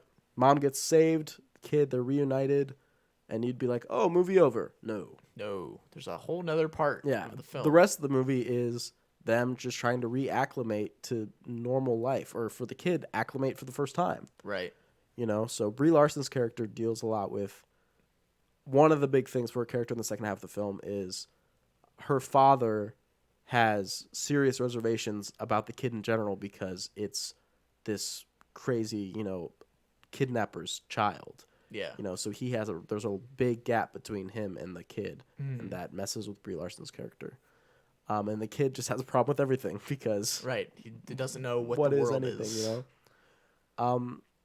And yeah, I would say the second half maybe because it has like a slightly less direction, ends up just sort of ending at a certain point when they return to the room that they captured, and they say their final goodbyes to it, and they say, "Yeah, I'm done with this place," and they can move on. Goodbye, carpet. Yeah, he says goodbye to all the Goodbye, individual TV. items. Goodbye. It's a cute little scene. It is, even though it's horrific circumstances. Right. Yeah. But it's a nice little motif. Yeah, and it's a very powerful when Brie Larson herself says goodbye to the room, and you can Right. tell like, oh, this means They're a lot. finally to the moving on. Yeah, it's good. Great film. Yeah. Obviously the performances, Brie Larson got a lot. I think she won the Oscar, right? I don't actually think so, but I could be wrong. It says won one Oscar. Best performance by Oh, an actress in the there we year, go. Brie Larson. It was also nominated for Best Picture, Best Directing, and Best Adapted Screenplay. Okay, well, that's good. How about that? Because I remember seeing this movie get flooded with bad reviews when Captain Marvel came out. This movie got Oh, really? flooded with awful reviews because they're like, she won Best Actress for this or whatever. And there's just a ton of people being like, I hate feminism. And just in all the reviews and stuff. Yeah. So that was great. But yeah, I thought she was fantastic. I thought She's very good in the film. It's definitely her best performance. And we can thank Edgar Wright for that. Thank you, Edgar Wright, Thank you, Edgar Wright, for allowing this to happen. for allowing our star to shine. All right. That's all you got for Room? Yeah, it's a great film. Okay. Next we have another great film. The Witch, Da Vinci. 2015, Robert Eggers. Robert Eggers, this is his first movie. Wow. Impressive. He's only got two. That's impressive. A Yes. family in 1630s New England is torn apart by the forces of witchcraft, black magic, and possession. This is a horror movie. Kind of. Sorta, yeah. I mean, it definitely ramps up there at certain parts. Whew, yeah, you're telling me. So you have this family who's like already ostracized from like the bigger village. They were kicked out for like being annoying, you know. Makes sense. And then they have the little family, and then they all turn on each other. You have mom and dad. You have oldest sister Thomasin, I think was her name. Anya Taylor-Joy. Anya Taylor-Joy. Then you have the little brother, This was their breakout. and then you have these two little twins. God, as they're, well, the they're two little little young demons. twins. They are. They're These like kids are little demons. I literally think it's like the devil and like the devil's female half because Yeah. they're awful. They're terrible. Um, And there's Black Phillip, who we have. Yes, Black Phillip is right there in front of us. He's right there. He's laying down because he can't stand. But so they do actually in this film have a run-in with a witch. That's like kind of like That's the things off. beginning. Yeah, a baby gets stolen. Right. And then most of the movie is actually just everybody turning on Anya Taylor-Joy and saying that she's a witch and she's causing all the bad things to happen to him. Yeah. And it just absolutely tears everything apart. You have Black Phillip, who's now like whispering sweet nothings into the twins' ears, and Right. And eventually like, into- Black Phillip told me that yeah. you are a witch. And they're like, she's like, shut the fuck up. And they're like, witch. And doesn't the witch." kid, the young boy, get possessed? I don't think at he a gets point? exactly possessed. He just gets like comatose. Because he meets the witch. He like, meets in the witch woods. because he's like, hey, I really want to have sex with my sister. Can you help? And she says, sure, let me show you my tits. And then he goes, "Ugh," and that is definitely that's what happens that is what basically. happens. And then they're like, you did this on your Taylor-Joy. You made him sick. We'll kill you. And everything goes very south, but it has a happy ending because Anya Taylor-Joy, Very happy ending. says, forget my stupid dead family. I'm going to join a bunch of witches in the forest. And they get naked and they fly around a fire. They do. She likes to live deliciously. Yes. Wouldst thou like a pretty dress? Wouldst thou like something like a tab of butter? Wouldst thou like to live deliciously? Interesting. The kid, Mm-hmm. his name is Caleb. Caleb. Yeah. I remembered that. I remember specifically, I haven't seen this movie in a while, but I remember there's kid, he's just a little kid actor. It's a very great moment from him where he has this like really long monologue like after he's sick, and he like has this like epiphany like Yeah. thing where he like goes crazy, and it's like really good. Yeah, I for remember such a that little being kid, very great for like a little kid actor. I'm sure they were It's very pushing him good. pretty far to get that performance out of him. Yeah, he's fantastic. I don't really see him in anything lately though. Maybe he was like, you know what I did? It's my best performance. Not gonna top it. I'm out. Honestly, mad respect. Yeah, sure. Mad respect. Big respect for that. But yeah, The Witch. Can't wait for The Witch 2. The Vitch. Oh, double W or quadruple V. Yeah. I can see it. No, seriously, check out The Witch. I think it's Is it overlooked? Maybe. I think it is because The Lighthouse was very popular. Yeah, at least comparatively. Obviously, because it has two very famous. And I would actors say in The it. Lighthouse is a better film. I would agree. But watch the origin of this filmmaker, And then you can watch, The Norseman or whatever it's called, his new one. which is coming soon. It is coming, just like winter. It is coming. Winter is coming. But The I like Vitch, The very Witch. cool film. That you showed me this film actually. Oh yeah, sure. I sort of showed you the next one too because we like traded on this one. Yeah. Also a movie that starts with the Lobster. Wow. A movie is listen. There's not a lot of movies that start with the. We have 10 here, and only 2 of them start with the. So that's 20% of all films start with the word. It's true. The. At least when it comes to the A24. We have The Yeah. Lobster, also 2015. Yorgos Lanthimos, who's Who's that? a weirdo director, I would say. Makes weird movies. In a dystopian near future, single people, according to the laws of the city, are taken to the hotel, where they are obliged to find a romantic partner in 45 days or are transformed into beasts and sent off into the woods. It's weird that I'm saying this as the first thing, but I just kind of want to say it before I forget it. The weirdest thing about this to me is that it is a romantic partner. This isn't a find a woman and like have a kid, because they assign kids like is a separate thing. Because like I remember being surprised by that one, because when I heard the original thing, I was like, oh, he's gonna pair up with a woman to like have kids. It's gonna be like a breeding thing. But like the very first question they ask him is like, are you straight or homosexual? You know, and then he's like, I had an experience in college once, and he's like, you have to pick one. He's like, Bisexuals not allowed. yeah, this is a bi erasure film for sure. So Yorgos Lanthimos, fuck you for that. Fuck you, Yorgos. At least in the context of this film, I'm sure Yorgos Lanthimos hates bi people just as much as he hates regular gay people. Right. No, I don't know. He's probably nice. Yeah, so that's just an interesting twist because it's like such a weird concept, made even weirder because there's not even any Right. like logic to it anymore. You know? Also, it says beasts, but as far as I remember, they just get turned into like normal animals. Yeah, a beast. That's what a beast is. It's an animal. I disagree. That's But like a normal, like you get to choose, right? They'd be like, Yes. "Oh, what would you turn into?" And he's like, Yeah. "A lobster." a lobster because they live super long and shit, And then people are like, I don't want to turn into a bird so I can fly. You idiot. Stupid dummy. Yeah. So okay. So I guess I gotta ask Wait, the so question. you call a lobster a beast? Yes, it is a beast. It is a fauna. No, I disagree. What are you turning into?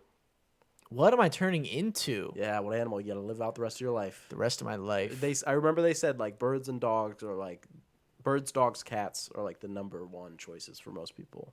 Okay. I will preface this by saying my favorite animal is a penguin, but I would not like to be a penguin. If I would have to choose, I would choose the peregrine falcon. Ooh, you'd be pretty fast. You'd be pretty speedy. The fastest animal on the planet. Yeah.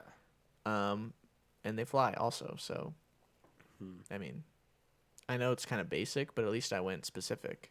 I think I don't know what specific animal I would choose. I would hope they'd let me do some research first, but I'd want to be a sea animal, because think about how much of the sea is just like unexplored.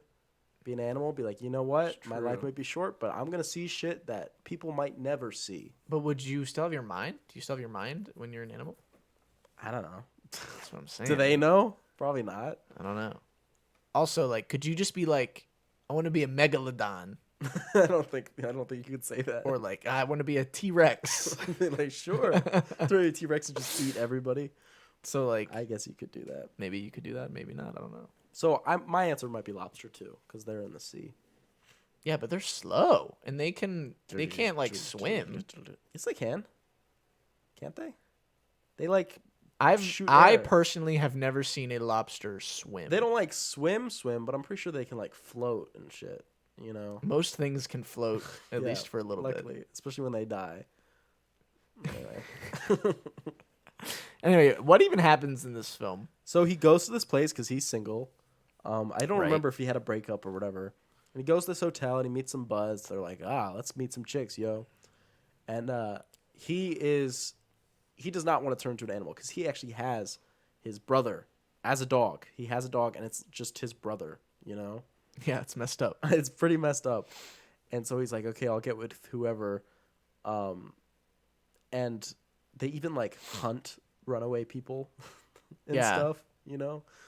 And eventually he hooks up with this one girl who's like, obviously they're not a match. She's like a sadistic freak. She literally kicks his brother dog in the stomach until it's like guts are out on the bathroom floor, you know? And then he cries about it. So she's like, we're not a match because you cried about me killing your brother. And so they break up and then they're like, oh, well, you got to start over. And he ends up leaving and joining these wilder people, you know? Yeah. And Okay, it's coming back to me. we have Lea Seydoux is there. She's like the leader of She's in this movie? Yes, she is like the leader of the people, and she speaks some French in it. And so is Rachel Weisz, because he's the one that he falls in love with there. And he falls in love with her. It's a romantic attraction that happens. I don't see her name here. Well, that's because you scrolled too far. Is she really not in this movie? I'm about to expose you. I swear to God she is, because she does her thing. And so basically, they have a romantic attraction, but in this new group, now being in a relationship, okay, sweet. You lucked out. Now in this group, being in a relationship is against the rules, and they'll kill you for that. So eventually, they find out, and Rachel Weisz is blinded, and so they run away together and they escape. And it's Rachel Weisz and him. What is Colin Farrell. Colin Farrell, and they escape into the normal city with the rest of society. They're not the hotel. They're not in the woods. They're a normal city, and they're in a diner. And he goes, wait right here. He goes in the bathroom. He grabs a knife. He looks in the mirror, and then you cut back to Rachel Weisz eating her dinner at the diner. And it's just like a couple minutes that you just sit there and then movie over. I don't remember that. Wow. Really? That's like a big part of the movie. I remembered everything until you told me what happens at the end, and I don't remember that. Because he goes in the bathroom and he's like, ugh! And then it just cuts to her just like sitting alone, and then it's credits. Just like Nocturnal Animals. Yeah. So, but this one, it actually is. I feel like there is a bit more room to, So do you think, what'd he do? Right, exactly. Did he actually What do you go think? to do with it? I think that he did not.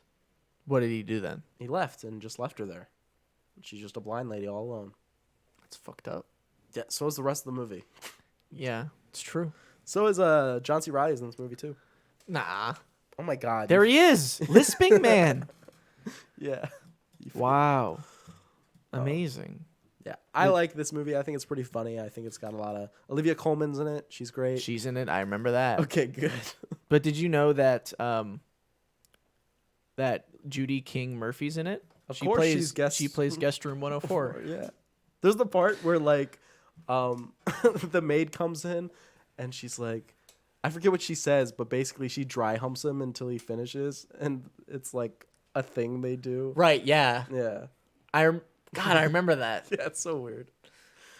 Terrific movie. Terrific film there. It's a good movie. It's just weird. It's just very weird. That's all. If you like weird, you'll like it. And I think it's one of Lea Seydoux better.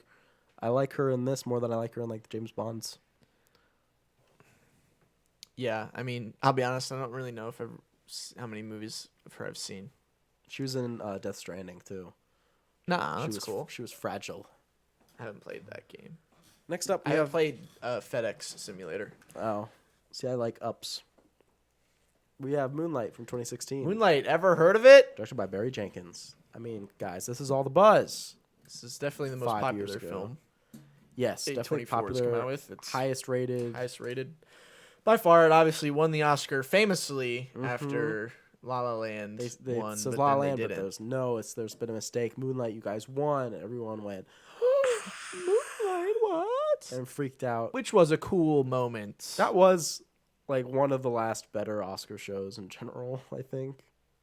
Well, that was the time when the Oscars made a correct decision in giving Moonlight the Best Picture. And then they fucked up a few years. And then they gave Parasite the Best Picture, was cool. It was good, but the show wasn't good. Yeah, and then they fucked up again last year. Yeah. Last year was just Last year was real bad. just everything. Just everything was I bad. don't know what to say. Next year will be better. Maybe. The synopsis for this is a young African American man grapples with his identity and sexuality while experiencing the everyday struggles of childhood, adolescence, and adulthood. The word is burgeoning. That you skipped. Fuck you. The word is burgeoning. Okay? That's fucked up that you just did that to me. It Just because does. I didn't want to fuck up that word. It's fine. What were you gonna say? Burgering. I didn't. The burgering adulthood. You know what? Fuck. Talk about the movie. Okay. Sit over here. So we got Chiron, Black Lil. I think those are the 3 names he goes by. Starts the movie off. He's a kid. He gets bullied. People call him the F slur. And Mahershala Ali kind of takes him in and is like, hey, yo, where's your mom? And he's like, Well, he doesn't say anything, actually, for, like, most of the first part. Yeah. Mahershala Ali's like this drug dealer who's, like, got, like, enough money and stuff. And he takes care of himself. And he finds out, like, oh, one of the women I sell crack to is, like, this little kid's mom. And that's, like, it's a really good scene, actually, where the mom kind of confronts him and is like, hey, stay away from my kid. He's like, hey, stay off the drugs, bitch. What's the quote that we used to say all the time? It was, it's like, you're still gonna sell me rock though, huh? Yeah. You know, you're still gonna sell me some rock though, huh? You know, tell me how to raise my son, whatever. And that's like the main thing is that she is Naomi Harris. Naomi Harris is really struggling with that, and the kid is basically ending up neglected, and Mahershala tries to do as much as he can to like help him along. Right. Part 1. Yeah. It's great. Oh, and then a bunch of boys show their penises to each other in a bathroom. There you go. But that's normal. Yeah. I did that last week. And then part 2, he's like high school age. Yeah. This is my favorite part. Yeah, great. I do like the young actor in this, you know. It's good. And he's in high school, and he's got a best friend now. Sharif Earp. There we go.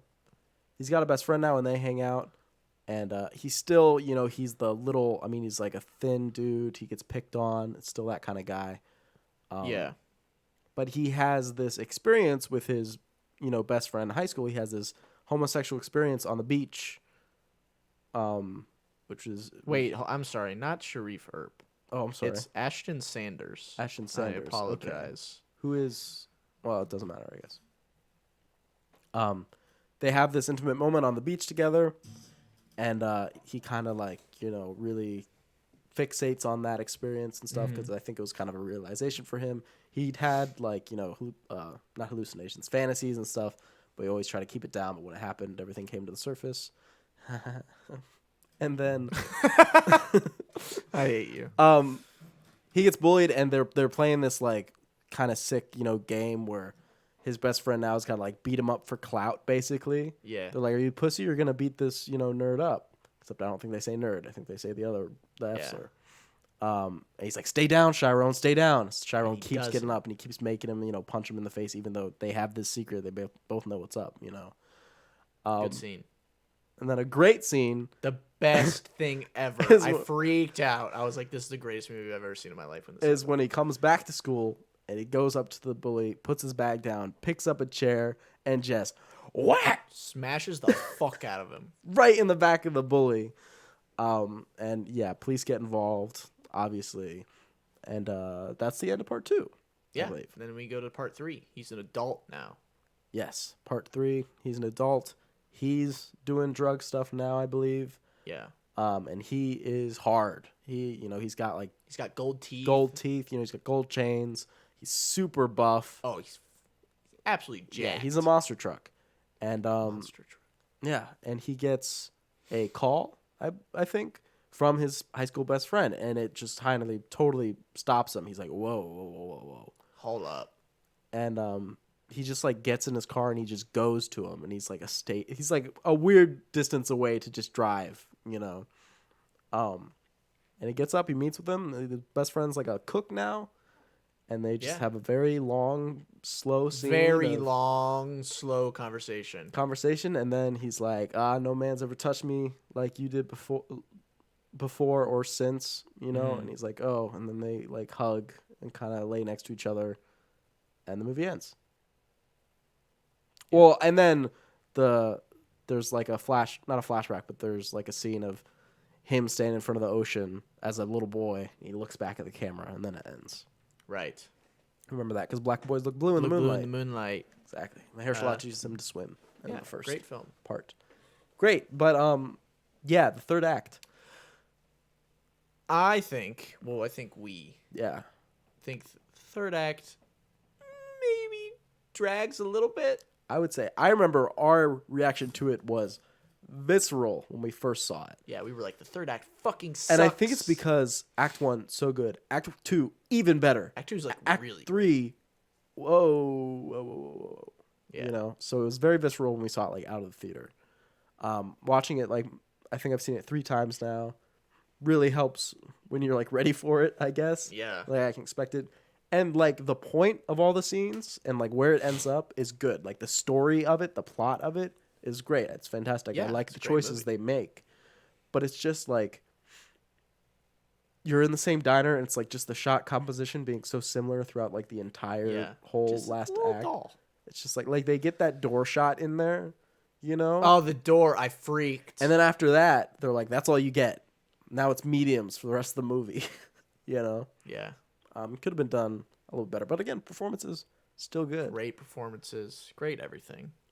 The only drawback really is just the last. Just act, prepare maybe a yourself little bit. for it to hit the brakes and be like, okay, let's slow down. a little bit." Anyway, Overall, though, great film. great movie. That's Moonlight. Obviously beloved. Right. Very beloved Obviously. film. Next, we have 2017 film from Paul Schrader. First The Schradester. Reformed. First Reformed is the film. First Reformed. It's the first movie on our list that has the word first in it. But not It the will last. not be the last. Will not be the last Reformed first. What do we got? What's this about? It says a minister of a small congregation in upstate New York grapples with mounting despair brought on by tragedy, worldly concerns in a tormented past. Yeah, that's accurate. Basically, That's accurate, and it gives away nothing, which is good. Ethan Hawke plays a priest or a minister. Mm-hmm. He's chilling, living life or whatever. One of the people that goes to his church, One of his flock.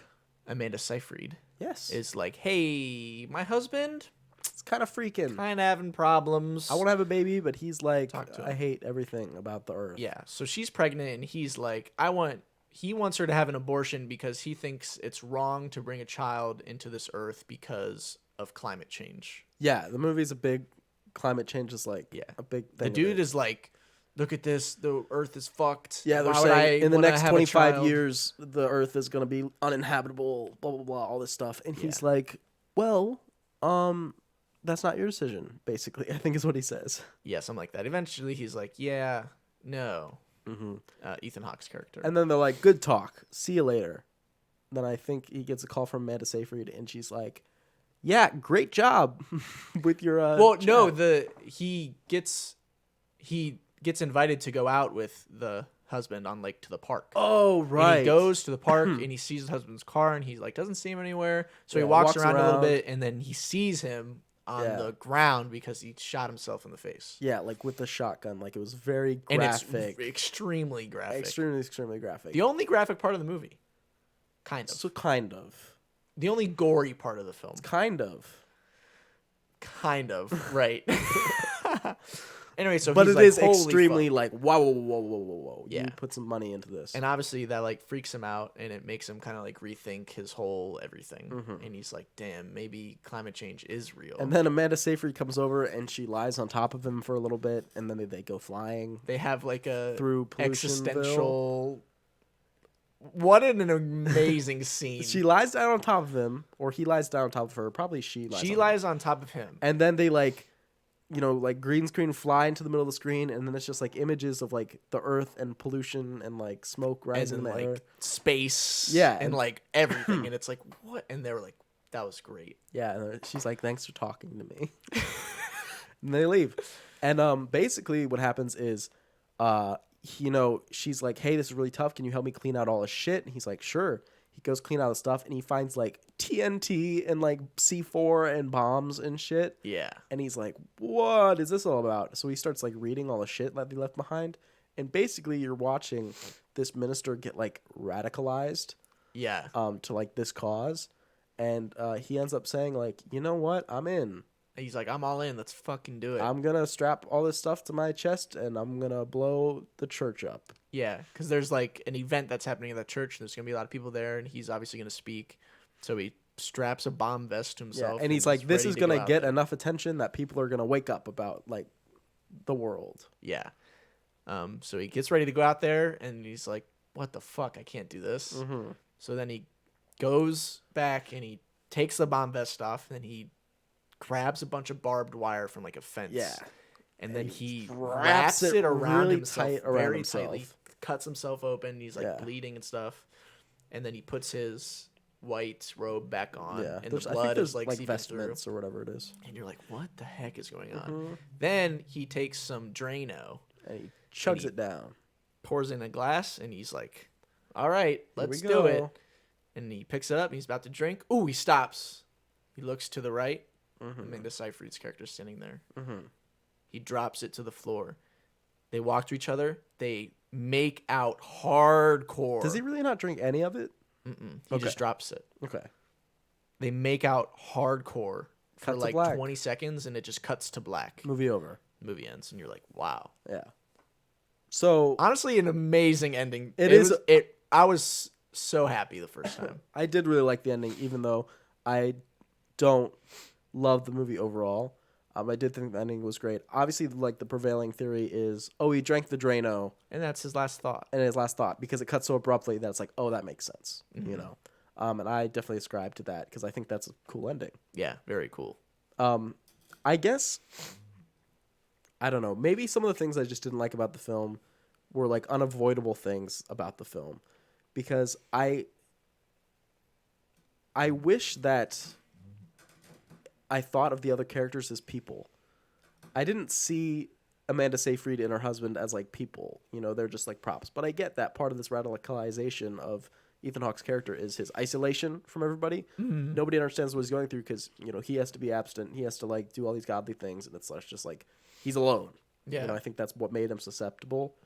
But I still think they could have, I don't know, made me care about like anybody else. Because honestly, when I was doing the thing, I was like, yeah, you shouldn't blow people up because you shouldn't. But it's not like there's anybody I'd be sad if he blew up.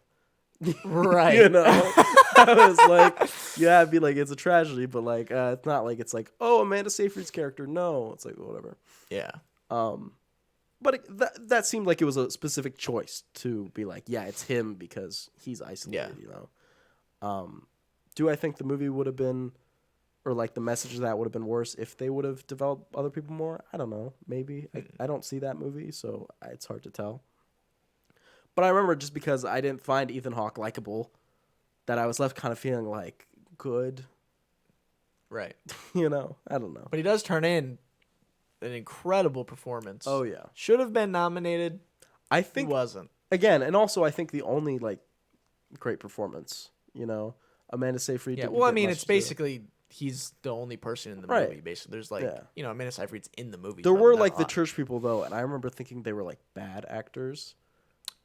Right. Yeah. I And know what you're they talking like about. their scenes because there was the one guy at the desk who was like, "We got to do this for the town," and I remember thinking that guy was like a bad actor. And, like, really. I'd have to see it again to make a comment on that.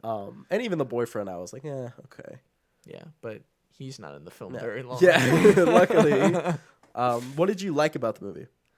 Other than like we just said, the performance and I just found it very interesting. When I saw this film, I was like, I've never seen a movie like this, or a film that like tackles the ideas that this film like. It goes deep.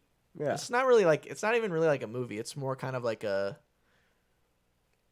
I saw a thing where Paul Schrader said it wasn't trying to make a movie. It was trying to make like a ethereal experience. And I feel like that's kind of accomplished in like really getting into the mindset of Ethan Hawke's character. I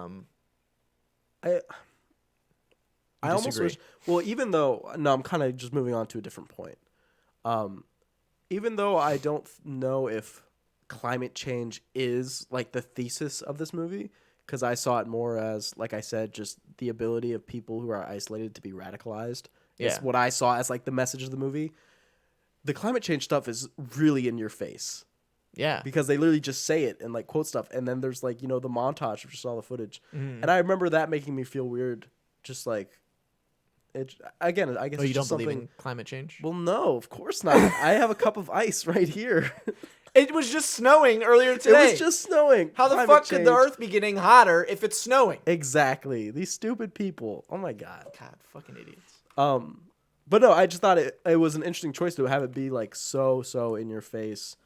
I don't know. Right. It's interesting. Paul Schrader is a very interesting person. Yeah. I would like to see more about what he thinks about his own film. Yeah. Because this is very interesting. Almost feel, but maybe it would be better if you just like cut some of it for me. If you just made it a bit shorter and a little less plotting. Shorter, is it that long? No, I don't think it is. But It's still. 153. Yeah. So like, give me the hour half cut. You know.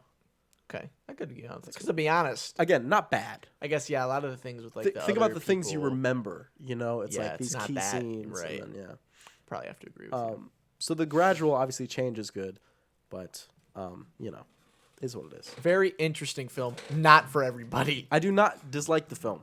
This is not yet dislike. I still think it's a better film than it is a worse film. It's just, of all the ones we've talked about so far, it's probably my least favorite. And would you agree? We've talked about some pretty banger films.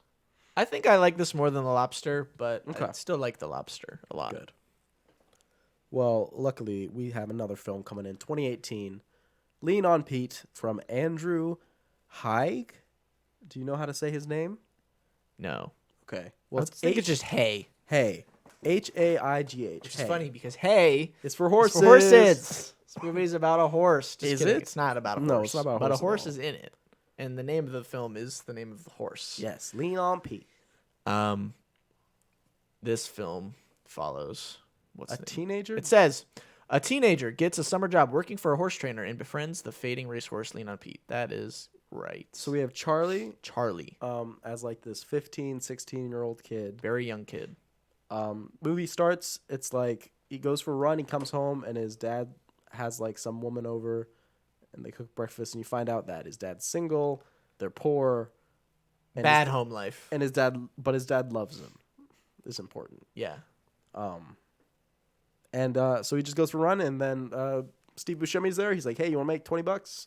Yeah, you work with the racehorse with me. He's like, yeah, dude, sure. Yeah, and so he does it, and he's like, "Hey, you're good at this." And he's like, "I love this horse." Yeah, he's like, this horse is cool I'm gonna send him to Mexico to be eaten. because he's not good enough anymore. He's like, so "No." he's like, you know what? No, I like this horse. So he steals it. Also, there's a little bit where like this female jock rider shows up and talks for a bit. It's not that important, but she's there, and that's Chloe Savini or something, Yeah. and I like her. So he takes it and he's like, let's go, Pete. Let's go on a little trip. He just fucking steals the truck. Yeah, he and, steals it and the horse. just rolls away. And he's going to like meet his aunt In Wyoming. They're in Portland at the start, and I think he needs to get to Wyoming to like Lamaria or something. Okay, to meet his aunt, so he can have a better life. Aunt Margie. Anyway, And this is so- because the reason he leaves, kind of skip that part. okay. His dad fucking dies. Oh my God! Right. Yeah, because Yeah. Help me out, because you just saw this.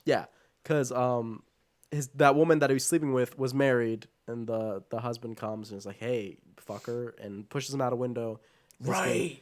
He gets infected and he dies, and the kid's like, I'm taking the horse and I'm leaving. And so he leaves. Right. He's trying to get to his aunt, and a lot of the second half of the movie happen. is just like he eats at a diner and then he runs out on his tab. You know, Right. The truck breaks down. He tries to fix it, doesn't work. He just walks with the Then he horse. walks. He meets these dudes. Yeah, the Dallas they and play Mike, some I games. think, and they're just like hanging out. And then he leaves them, and then he just like tells the horse all these stories of like, oh, me and my dad used to do these things. I remember we went camping, blah blah blah, and you just get some stuff like that. And eventually, Then the film takes quite a turn. the horse gets scared by some motorcycles and runs off, and he's like, no, no, no, no, and a car just, bam, right into the horse. Which is fucked up. probably actually the least realistic part of the film because the car is like fine, and I'm like, that's like a 600-pound horse at least. Like that car, it was like a sedan. Like that car's gonna be fucked up. This is the Nokia car. Sure, it was the Nokia car, But the horse is fucking dead. He's like, this sucks. He runs away again. It's very sad. And the rest of the way, he just goes on foot. And then he meets some homeless people to help him on his way. And the one guy gets drunk and like starts accosting him. He's like, "Hey, is that his name Zane?" That's the actor's name, I think. His name is Silver. And Okay. yeah, sorry. And he takes his money that he worked for. Yeah. And he's like, "You fucking freak." And so the kid freaks out and he's like, "You know what?" He picks up a crowbar and he smacks the dude in the head. Yes, I remember this. And he takes the money back and he gets on the train or plane or whatever to his aunt. It's Steve Zahn. Steve Zahn. That's the actor. Yeah. That's Zane. Zane. Yeah. It's funny. The One Direction thing. Yeah. And he meets up with his aunt at the library and she's like, "Hey, everything's going to be fine." And he's like, "I had a horse. Oh my gosh, I miss him so much." And for like basically the first time in the film, he breaks down and he cries. And that's the end of the movie. And so the performance that Charlie gives, because I believe his name actually is Charlie. I believe it's Charlie Plummer. Yep. Yes. That he actually gives is very, deadpan, like emotionless, whatever, which makes sense. It's a 15-year-old breaking down because his dad's dead, Right. And, then he puts all his bets on this horse. Then the horse dies. He's like, "Oh, shit." And it's only when he feels, like, safe again that it seems like he can let through. And it actually ends with, like, another thing of him running, and it just seems like he's better. He got a haircut, and he just seems like, "Oh, I'm okay now." One of the things I really liked about this movie, even though you go into it thinking it's a horse movie, Right. it's not a horse movie, which I guess is why people might hate it. But even more than that, the horse isn't even a character, which I love. Yeah. This isn't you look deep in the horse's eyes and it looks back at him and it's like, "Oh, the horse understands." It's a horse. It's just literally he stole a horse. Yeah. And you see him, anthropomorphizing it and putting all these emotions onto the horse. And the horse is just like, "I'm hungry." Nay. And I think that's really, really cool. Part of One of my me favorite parts. almost wishes either A, we saw him face some of the consequences for all the shit that he did, or B, he went even further with doing bad shit. But that would have been like, a film that Julia Ducournau would have made, I guess. But right, yeah. And I still thought it was good overall. I guess I wish they would have given him, the actor, a few more emotional beats to hit instead of just the, "Yeah, hey, I'll work. Okay, my horse. Yeah, it's a racing horse." It pays off in the end, but still could have give him something else. Mm-hmm.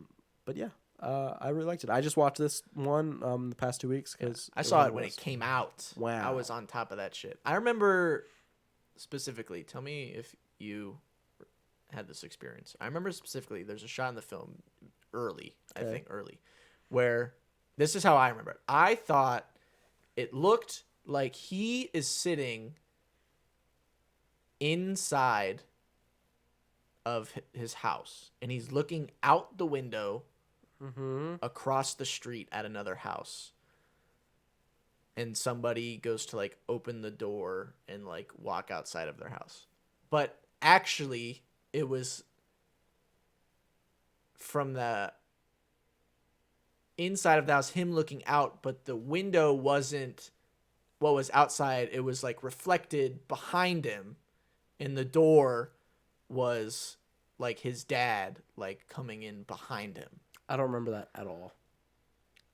Because I don't know why I remember that so well, but I remember watching the movie and I was like, I don't understand what I'm looking at here. And then like the door opened and I was like, where's that at? And then I was like, oh, it's like behind him? I don't remember that at all, which means one of two things. Either I wasn't paying attention, or two, I understood it immediately, so it didn't register as a thing. Because I just remember being so confused. So I was like, what am I looking at? It was probably just something where I was like, oh, I understand what I'm looking at, and so it didn't go for me. That's like one of the main things that I remember. There was something similar, though, where they did like a crossfade where it was like, what's that in the background? And I was like, oh, we're fading. So that's kind of similar. It's just funny that you don't remember that at all. I feel like I was like, wow, I don't know. I don't understand this. I guess. cinema. I don't know. And you're just man. like, oh yeah, no, I don't remember that. Or maybe, I don't know, I just closed my eyes for a second. I mean, I didn't, but anything's possible. Maybe you did. Anyway, we have another film. We have another film. Ooh, this one's exciting. God. This one is exciting. It's 2018. Climax from the acclaimed Gaspar Noé, Gaspar Noé. who makes Interesting films. He makes films. Does make films. Are they interesting? Because it depends who you ask. This one is French dancers gather in a remote, empty school building to rehearse on a wintry night. The all-night celebration morphs into a hallucinatory nightmare when they learn that their sangria is laced with LSD. This is a horror film. For free. It got laced with LSD. They didn't even have to pay. Amazing. Good for them.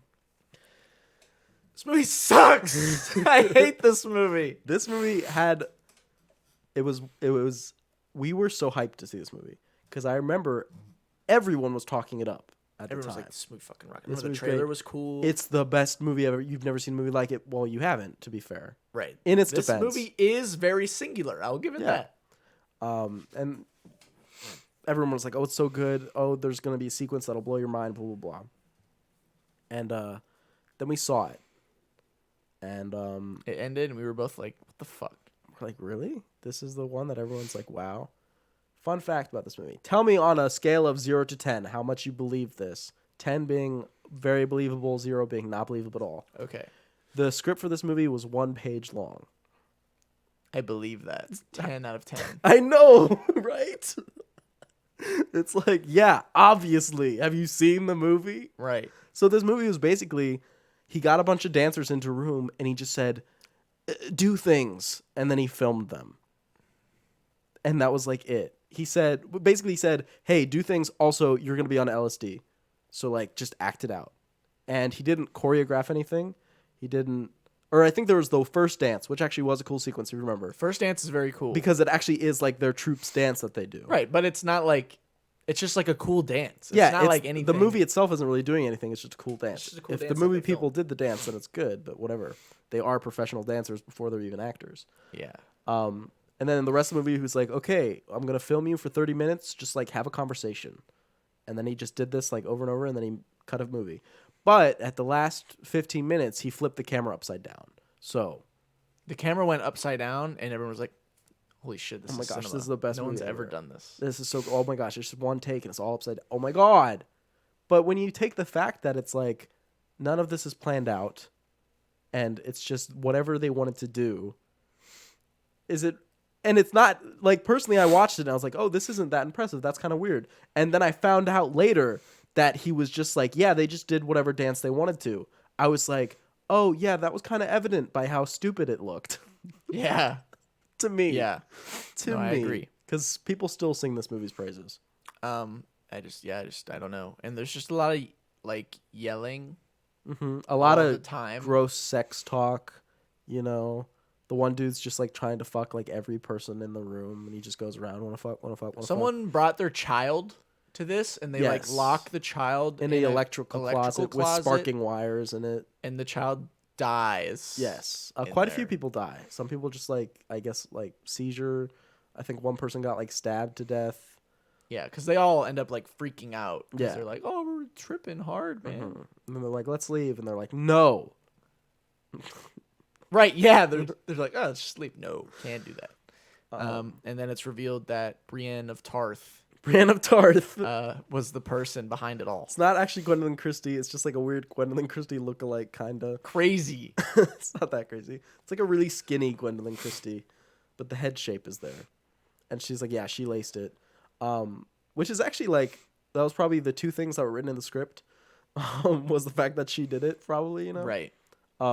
Because if you remember, I was on this movie side in the beginning, because the movie begins, I think it actually begins with the credits. And you see like her crawling out in the snow or something, and the credits play. Is that the beginning? Because then there's also... I remember like the TV part. Right. That might be the beginning, and then the credits, but who knows? All I know is that the credits were in the first part of the film. Because then the movie just ends. Yeah. But yeah, it's like a shot of a TV with like VHS tapes, and it's playing all these interviews of all the different characters. And I liked this part of the film. I was like, oh, this is interesting. I'm getting to know the character. She's like, oh, I was a dancer, blah, blah, blah. I had a roommate, all these things. They're like, oh, I like this character. Then when it gets to actual film, she's like, hey, I want to fuck my dad. Is that weird? And then it's like, that's it. Yeah, there's just nothing going on. There's just nothing. And it's like, I've read a little bit about Gaspar Noé because when I am a kind of person who says David Lynch is my favorite director, and he's that surrealist, weird shit, you know. People say, oh, that's pretentious, whatever. I give people like Gaspar Noé more than a chance. I'm like, yeah, give it to me. And he definitely seems like he's making the movies that he wants to make, which is cool. I support that. Doesn't mean they're good. Yeah, it doesn't mean you gotta like it. And if he's saying that this isn't a movie, maybe the fact that somebody told me it was a movie made me hate it. If they said, hey, look at this art piece that was in a museum on loop, I'd be like, oh, okay. I see how this is like kind of like a movie, but it's not at all. You know, I'd be able to like look at it that way. Yeah. But it's just, he says that like he doesn't think his movies are provocative or anything, but like when you look at the stuff, it's like they're talking about like gross sex acts and stuff like that, and just like the weird violence and child death and all these things. But they aren't shocking. And like he said, he doesn't want them, like that's not his point, is to be provocative. But like they don't even have that on their side. You can't even say, oh, this is a shocking film, because it's like not. Yeah. And it's like it ends up feeling like the film has basically nothing going for it. Unless you're like, it's really cool that somebody turned the camera upside down. Which really cool. I don't agree with. I was like, dude, he turned the camera upside down. What don't you get? but it didn't like, did it mean anything? It went, look at this. Everybody, if you're watching on YouTube, check this out. Oh my God, wait. Do you get it now? That's amazing, actually. 7-3-A-H-V-W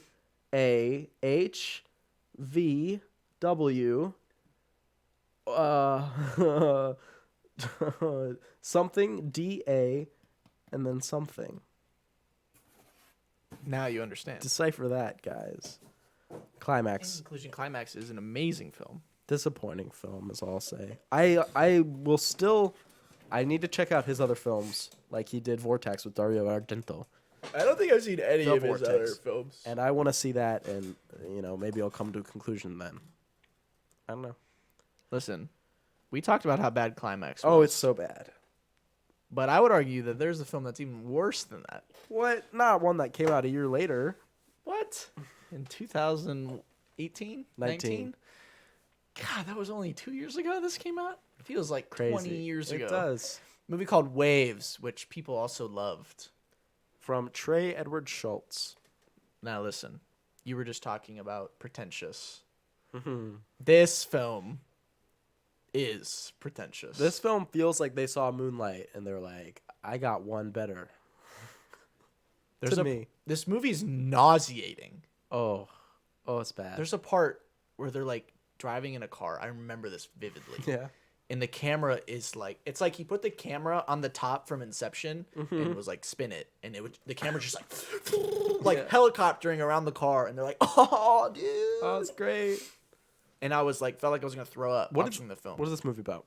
Traces the journey of a suburban family led by a well-intentioned but domineering father as they navigate love, forgiveness, and coming together in the aftermath of a loss. So the loss is like the first half or first third of the movie, right? At the end of the half of the film, It is half. when the dude goes to prison This guy kills his girlfriend, I believe, is what happened. at a party. We didn't like this movie, so we definitely did not watch it. We saw it when it came out. We did not rewatch. So. At a party. Yeah, basically, she's at a party that I don't think he wanted him to go to. He was supposed to be like a football star or something, I think.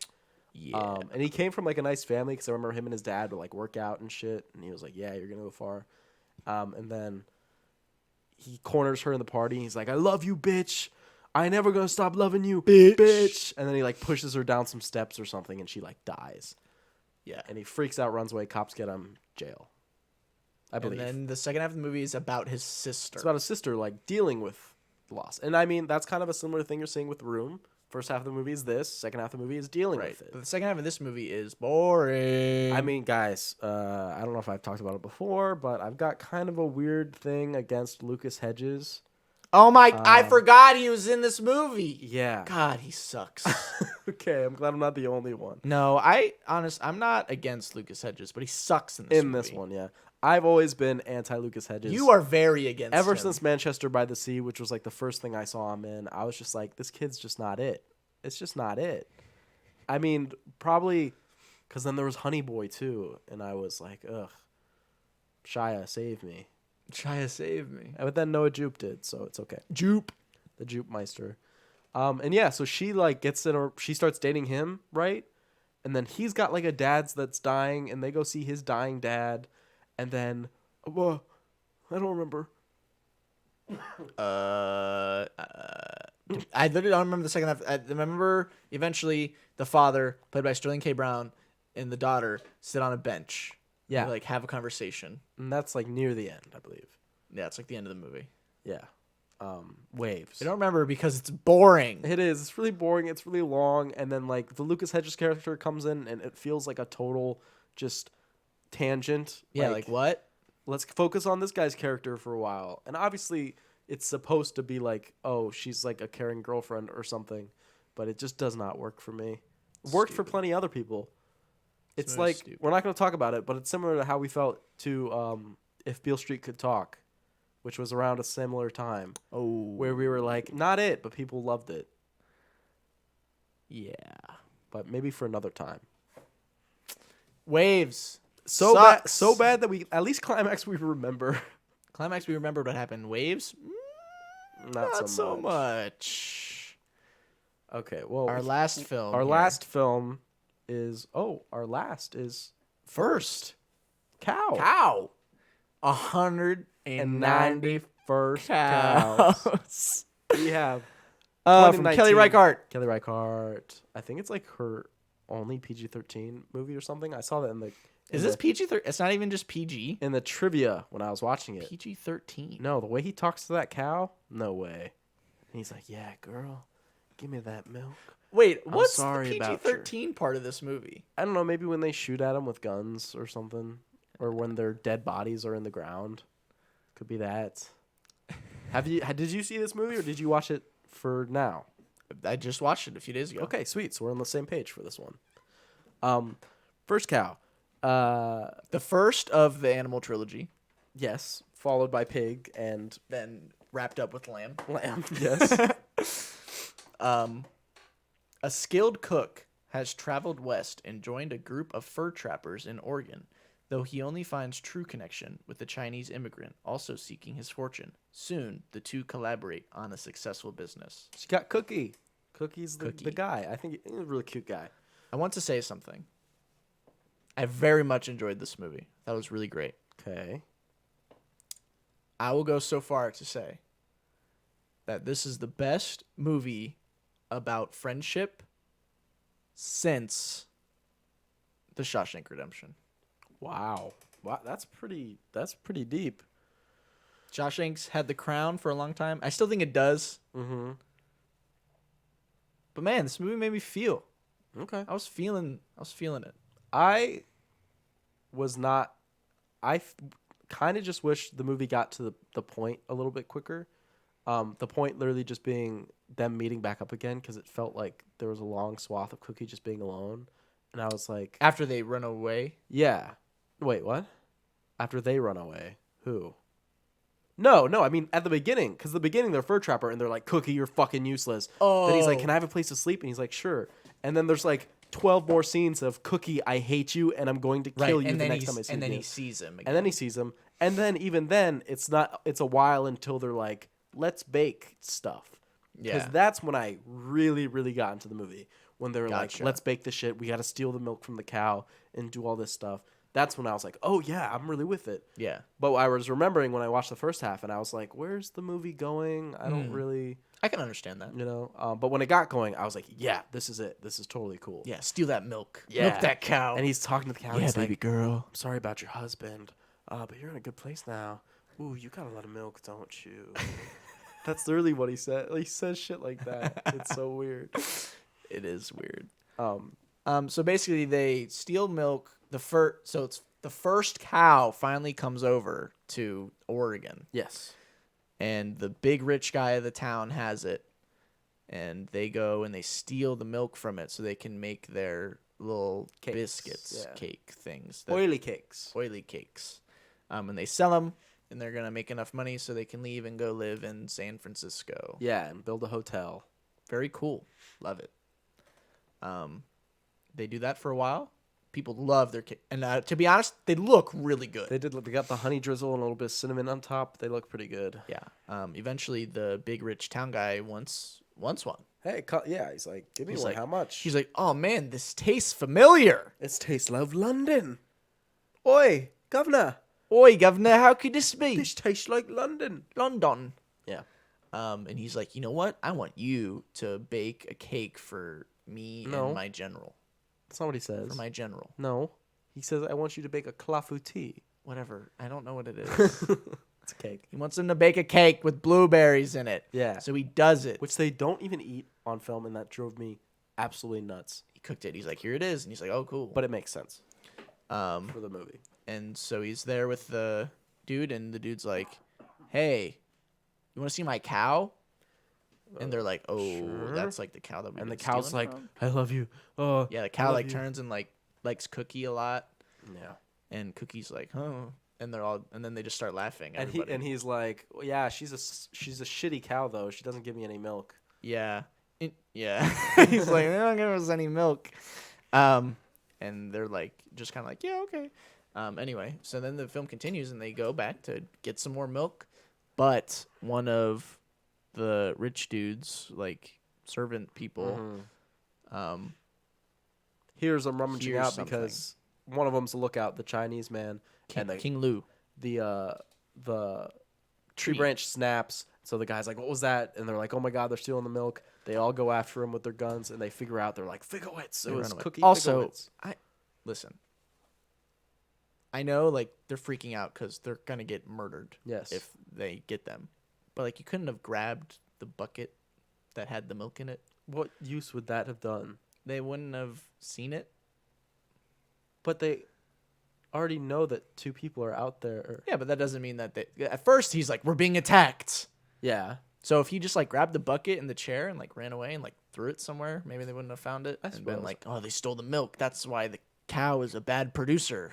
I guess that's true, but I still think if they found out that they stole milk at all, that they'd be like, oh, and be able to connect the dots. At It's least the true. general would. Yeah. Because, yeah. And they run away and they get split up. They get split up. Cookie falls down like a hill and hits his head bad. Really bad. Yeah.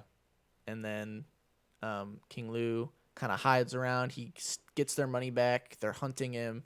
They end up squatting back up finally at their house that has now been destroyed by the people. They're like, let's go. And they're like, you know what? Let's just do it right now. Let's go.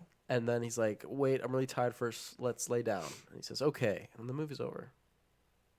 Great ending. I loved the ending of this movie. Oh, we should say the beginning of the movie because I just realized that probably doesn't Right. make sense. Beginning of the film. It is not like frontier It's land of the. It's present modern day. Yeah. And this woman who has a Alia dog Shawkat. I think it's the is same name. like just chilling, walking around. Her dog's digging a hole. He's like, "I She's found a like, bone." "Hey, what are you doing?" She looks. It's a skull, a human skull. She's like, "Wow." Yeah. So she digs it all up, and there we see two entire human skeletons. Really well intact, like pristine white. very nice skeletons.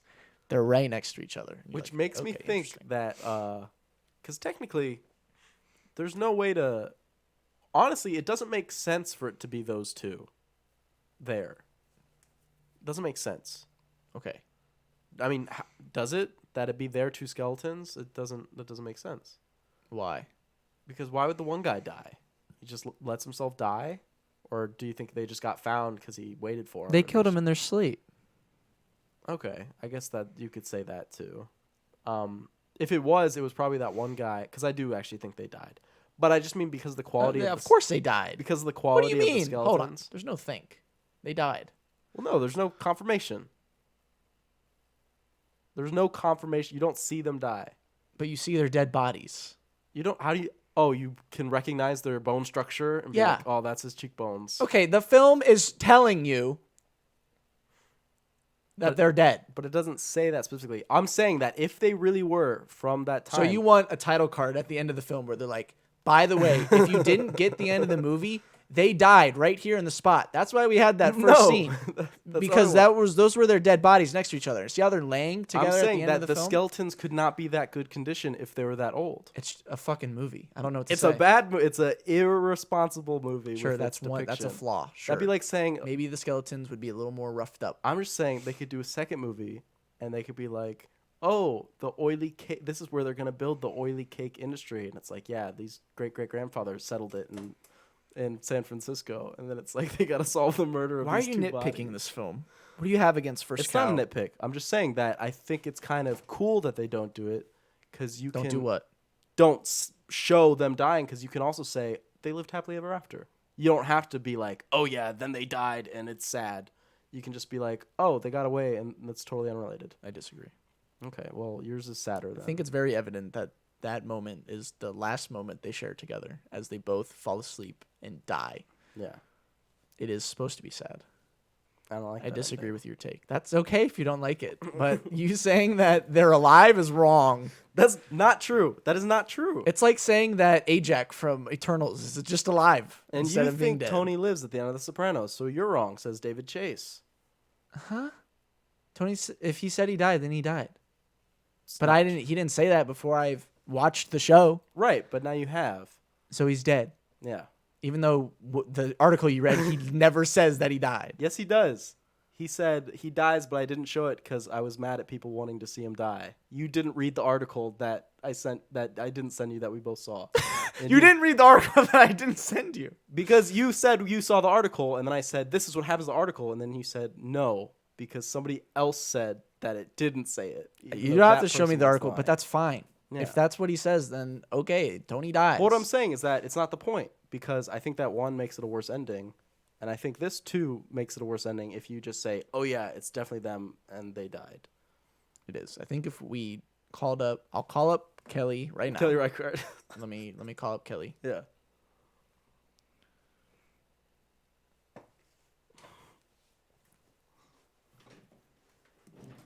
Kelly, hey, what's up? It's Nick. Okay, so that does it for our spotlight, and it's time for wanted the to talk to you about reviews the end of of your the film week. On the reviews of the week, we have just a special time here that we're doing. We're doing a. I know Nick's got a twofer, but I got one as well. And Hey, we're Kelly. doing okay. wanna Show talk to you about over. the end of the film Goodbye. Show's over. Bye.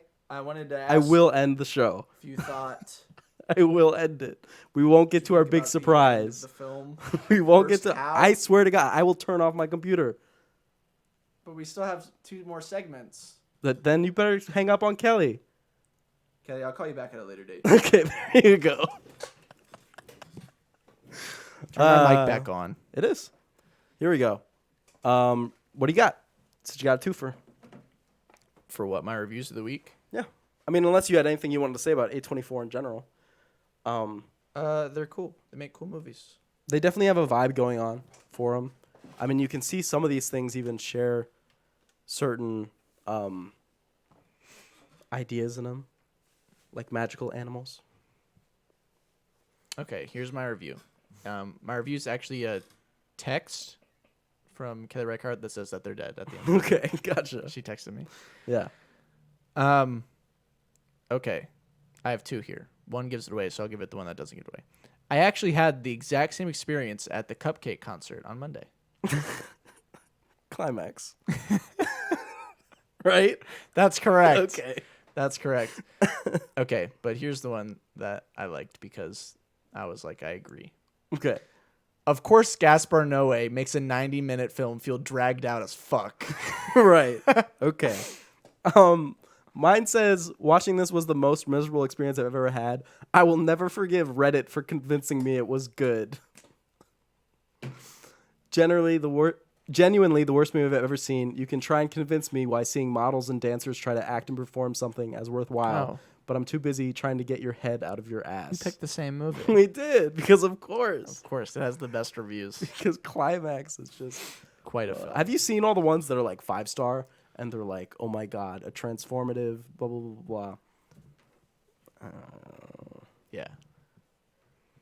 When they turned that camera upside down, I was like, It fuck. turned my world upside down. Literally, dude. I didn't know you could make the viewing experience for the viewer bad. That's awesome. Whatever. Very cool. We do have some emails. Do we? Yeah. Prove it. Where can they email us? This is a thing that we say. Did you know that you can email us, two of us, at thestagler@gmail. The Stagler Pod. Sorry, Thank you. The Stagler Pod at gmail.com. StaglerPod@gmail.com. Do that. Do whatever. Send us something. We got, hey, Nick and Justin, I assume you guys have pretty good knowledge of past Oscars and probably like to try to predict who's going to win what. Decent. I'm curious what you two think was the biggest robbery on an Oscar win. One that you felt was an open and shut case on who should win, and the Academy, or whatever they're called, chose someone far less deserving. So what do you think? There's obviously ones like Citizen Kane didn't win Best Picture, famously. That's a classic. I believe Martin Scorsese didn't get Best Director until like The Departed. Yeah, he won for The Departed, which is just like, no. We can Not talk that about I don't like The Departed. the 12 times Roger Deakins lost leading up to his win. Deakins, just what? Too late? Those were all good ones. There's a lot of just too lates. The King's Speech. The King's Speech winning Best Picture, maybe the highest crime ever over The Social Network. Yeah. A modern masterpiece. God. Don't know what they were thinking with that one.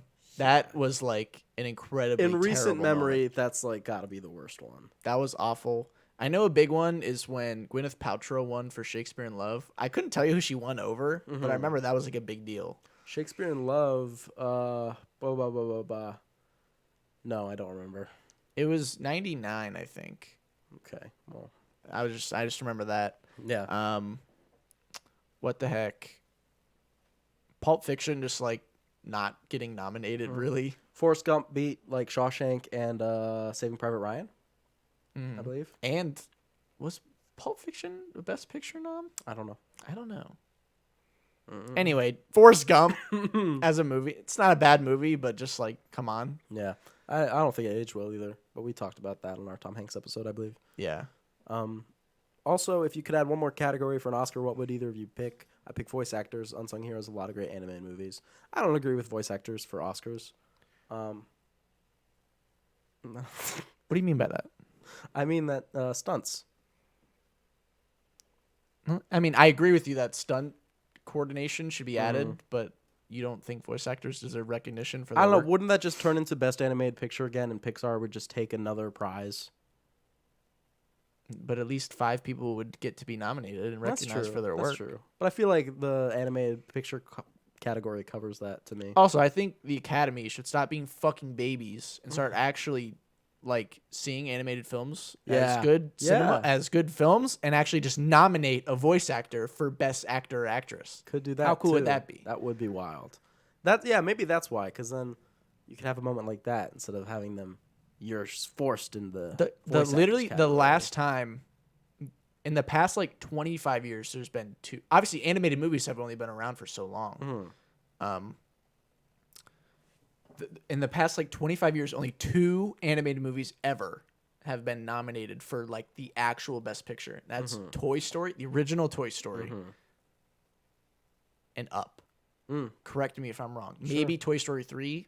I don't know for sure though. I don't think so. And Up. So Up was the last time. There's been Into the Spider-Verse. Where are we at? That one was so good. That really should have got something. I guess if you just want to do more categories, I always thought comedies should get like something because comedies just You're don't. trying to turn it into the Globes. That's true. But they could do musical or comedy. Best musical or comedy. I think I agree with you that they deserve recognition, but I think that's on the Academy to just recognize films. And just be like, But yeah, stunts is a huge one. I mean, that's like a Glaring big part of like issue. a lot of movies. Yeah. I'm trying to think of another like interesting one. I don't know. Honestly, they could put like 50 more categories in. Yeah. Or they could put like, a worst in there just for fun. Worst. Oscar for worst movie. That could be cool. That could be cool. We have another one.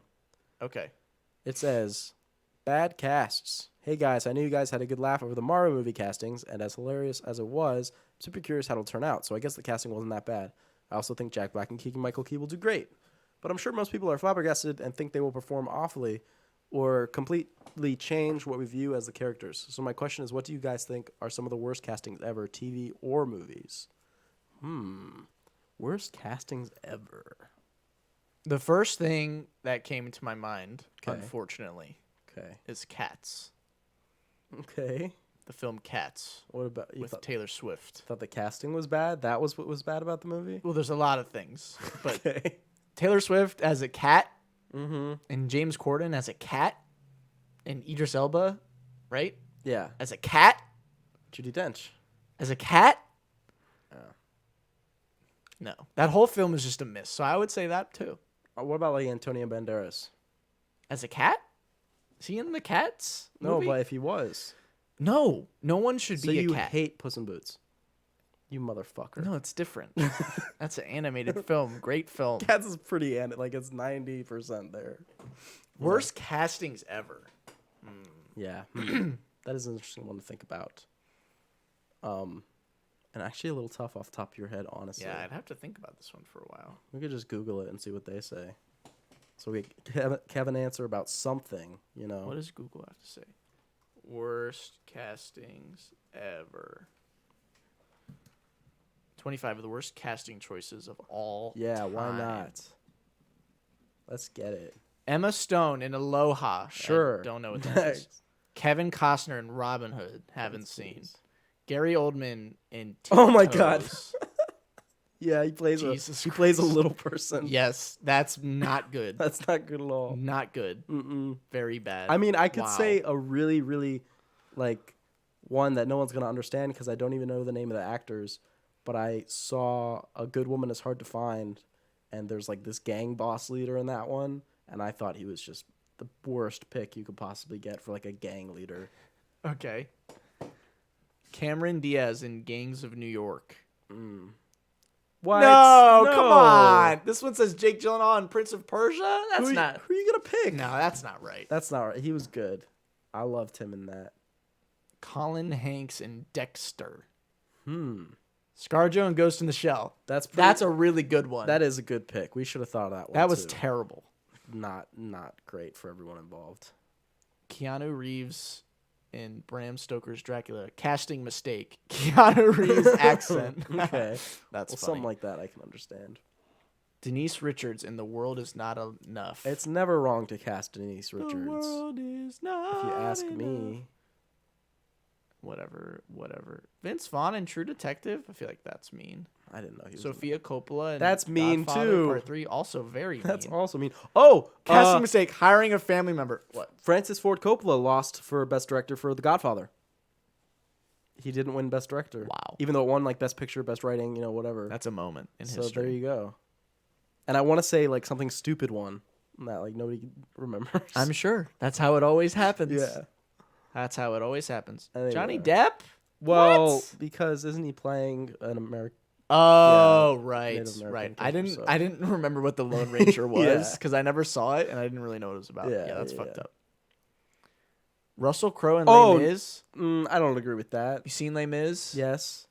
I haven't, so he not good? It says I he's mean, a bad it's a sing. singer. Yeah, it's a sing that people don't like, and I mean, it would be better, but I liked him in it, so Jessica Simpson and the Dukes of Hazzard. that's stupid. She's sexy. Ben Affleck as Batman? What's this? I'm done with this list. This list is stupid, This list's fucking stupid. guys. If you've waited this long, that means you've really stuck it out for the announcement, probably. We have a big announcement. What should I say what the spotlight in the next episode is first? Yeah. Okay, so we'll keep the announcement last. Our spotlight for next week, or for our next show, is gonna be movies we are thankful for.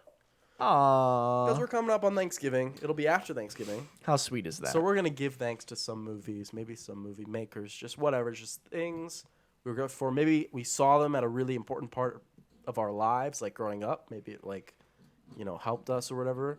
That'd be really cool to see what we come up with, and join us for that next time. But that'll be episode 43.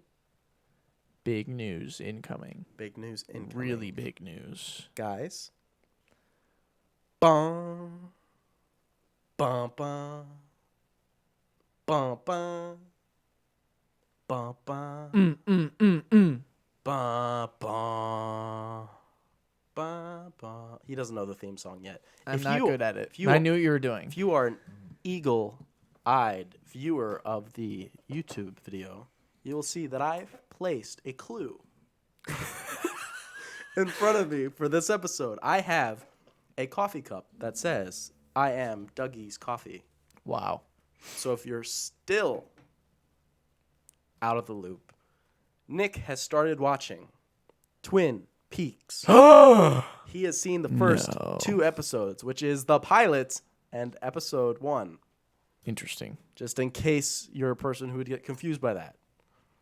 And so, right.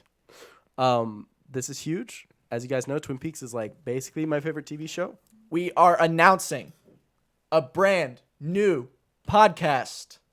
What's the title of it? Separate podcast. Separate podcast from the Stagler. It will not be live streamed. There will be no video. It will be a proper audio podcast. Yes. It will come out the Sundays in between the Stagler, starting next Sunday.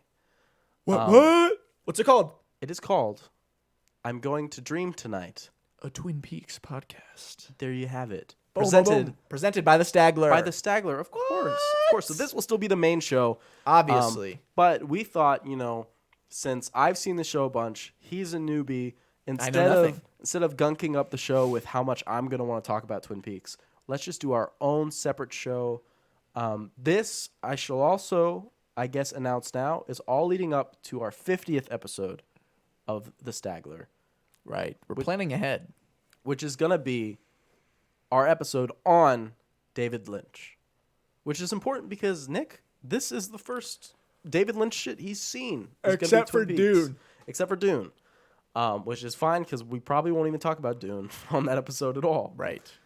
So this will be important. If you know Twin Peaks, you'll kind of know all the context of this and what this means for somebody when they haven't seen David Lynch stuff. Hopefully he'll warm up to it and like it and maybe even love it and then see all the movies and he'll be totally in there like me and it'll be a great time. Or not. But yeah, so if you want any of that Twin Peaks talk, you're going to have to subscribe to the other show. I'm Going to Dream Tonight. We're going to be doing a few episodes of the show. Of Twin Peaks. Each per episode of the podcast. So for the first episode, like you said, we're doing the pilot in episode 1, and then I'm sure at the end of the episode we'll say what episodes we'll be talking about the next time. So if you want to watch along, and this will be up to and including Fire Walk with Me, the standalone movie, and The Return. Twin Peaks: The Return. So we'll be doing the whole gamut. We'll be running through it all, and it should be amazing. I think it'll be really cool to try this out as a format because I was thinking back on it, and I was thinking about when we watched specifically The Sopranos. And I was like, we've had these good discussions about The Sopranos and the things we liked and whatever, but they're kind of stuck in the middle of the Stagler, They're kind of stuck. It's like you have to look back and be like, this episode and this episode to kind of get the full breadth.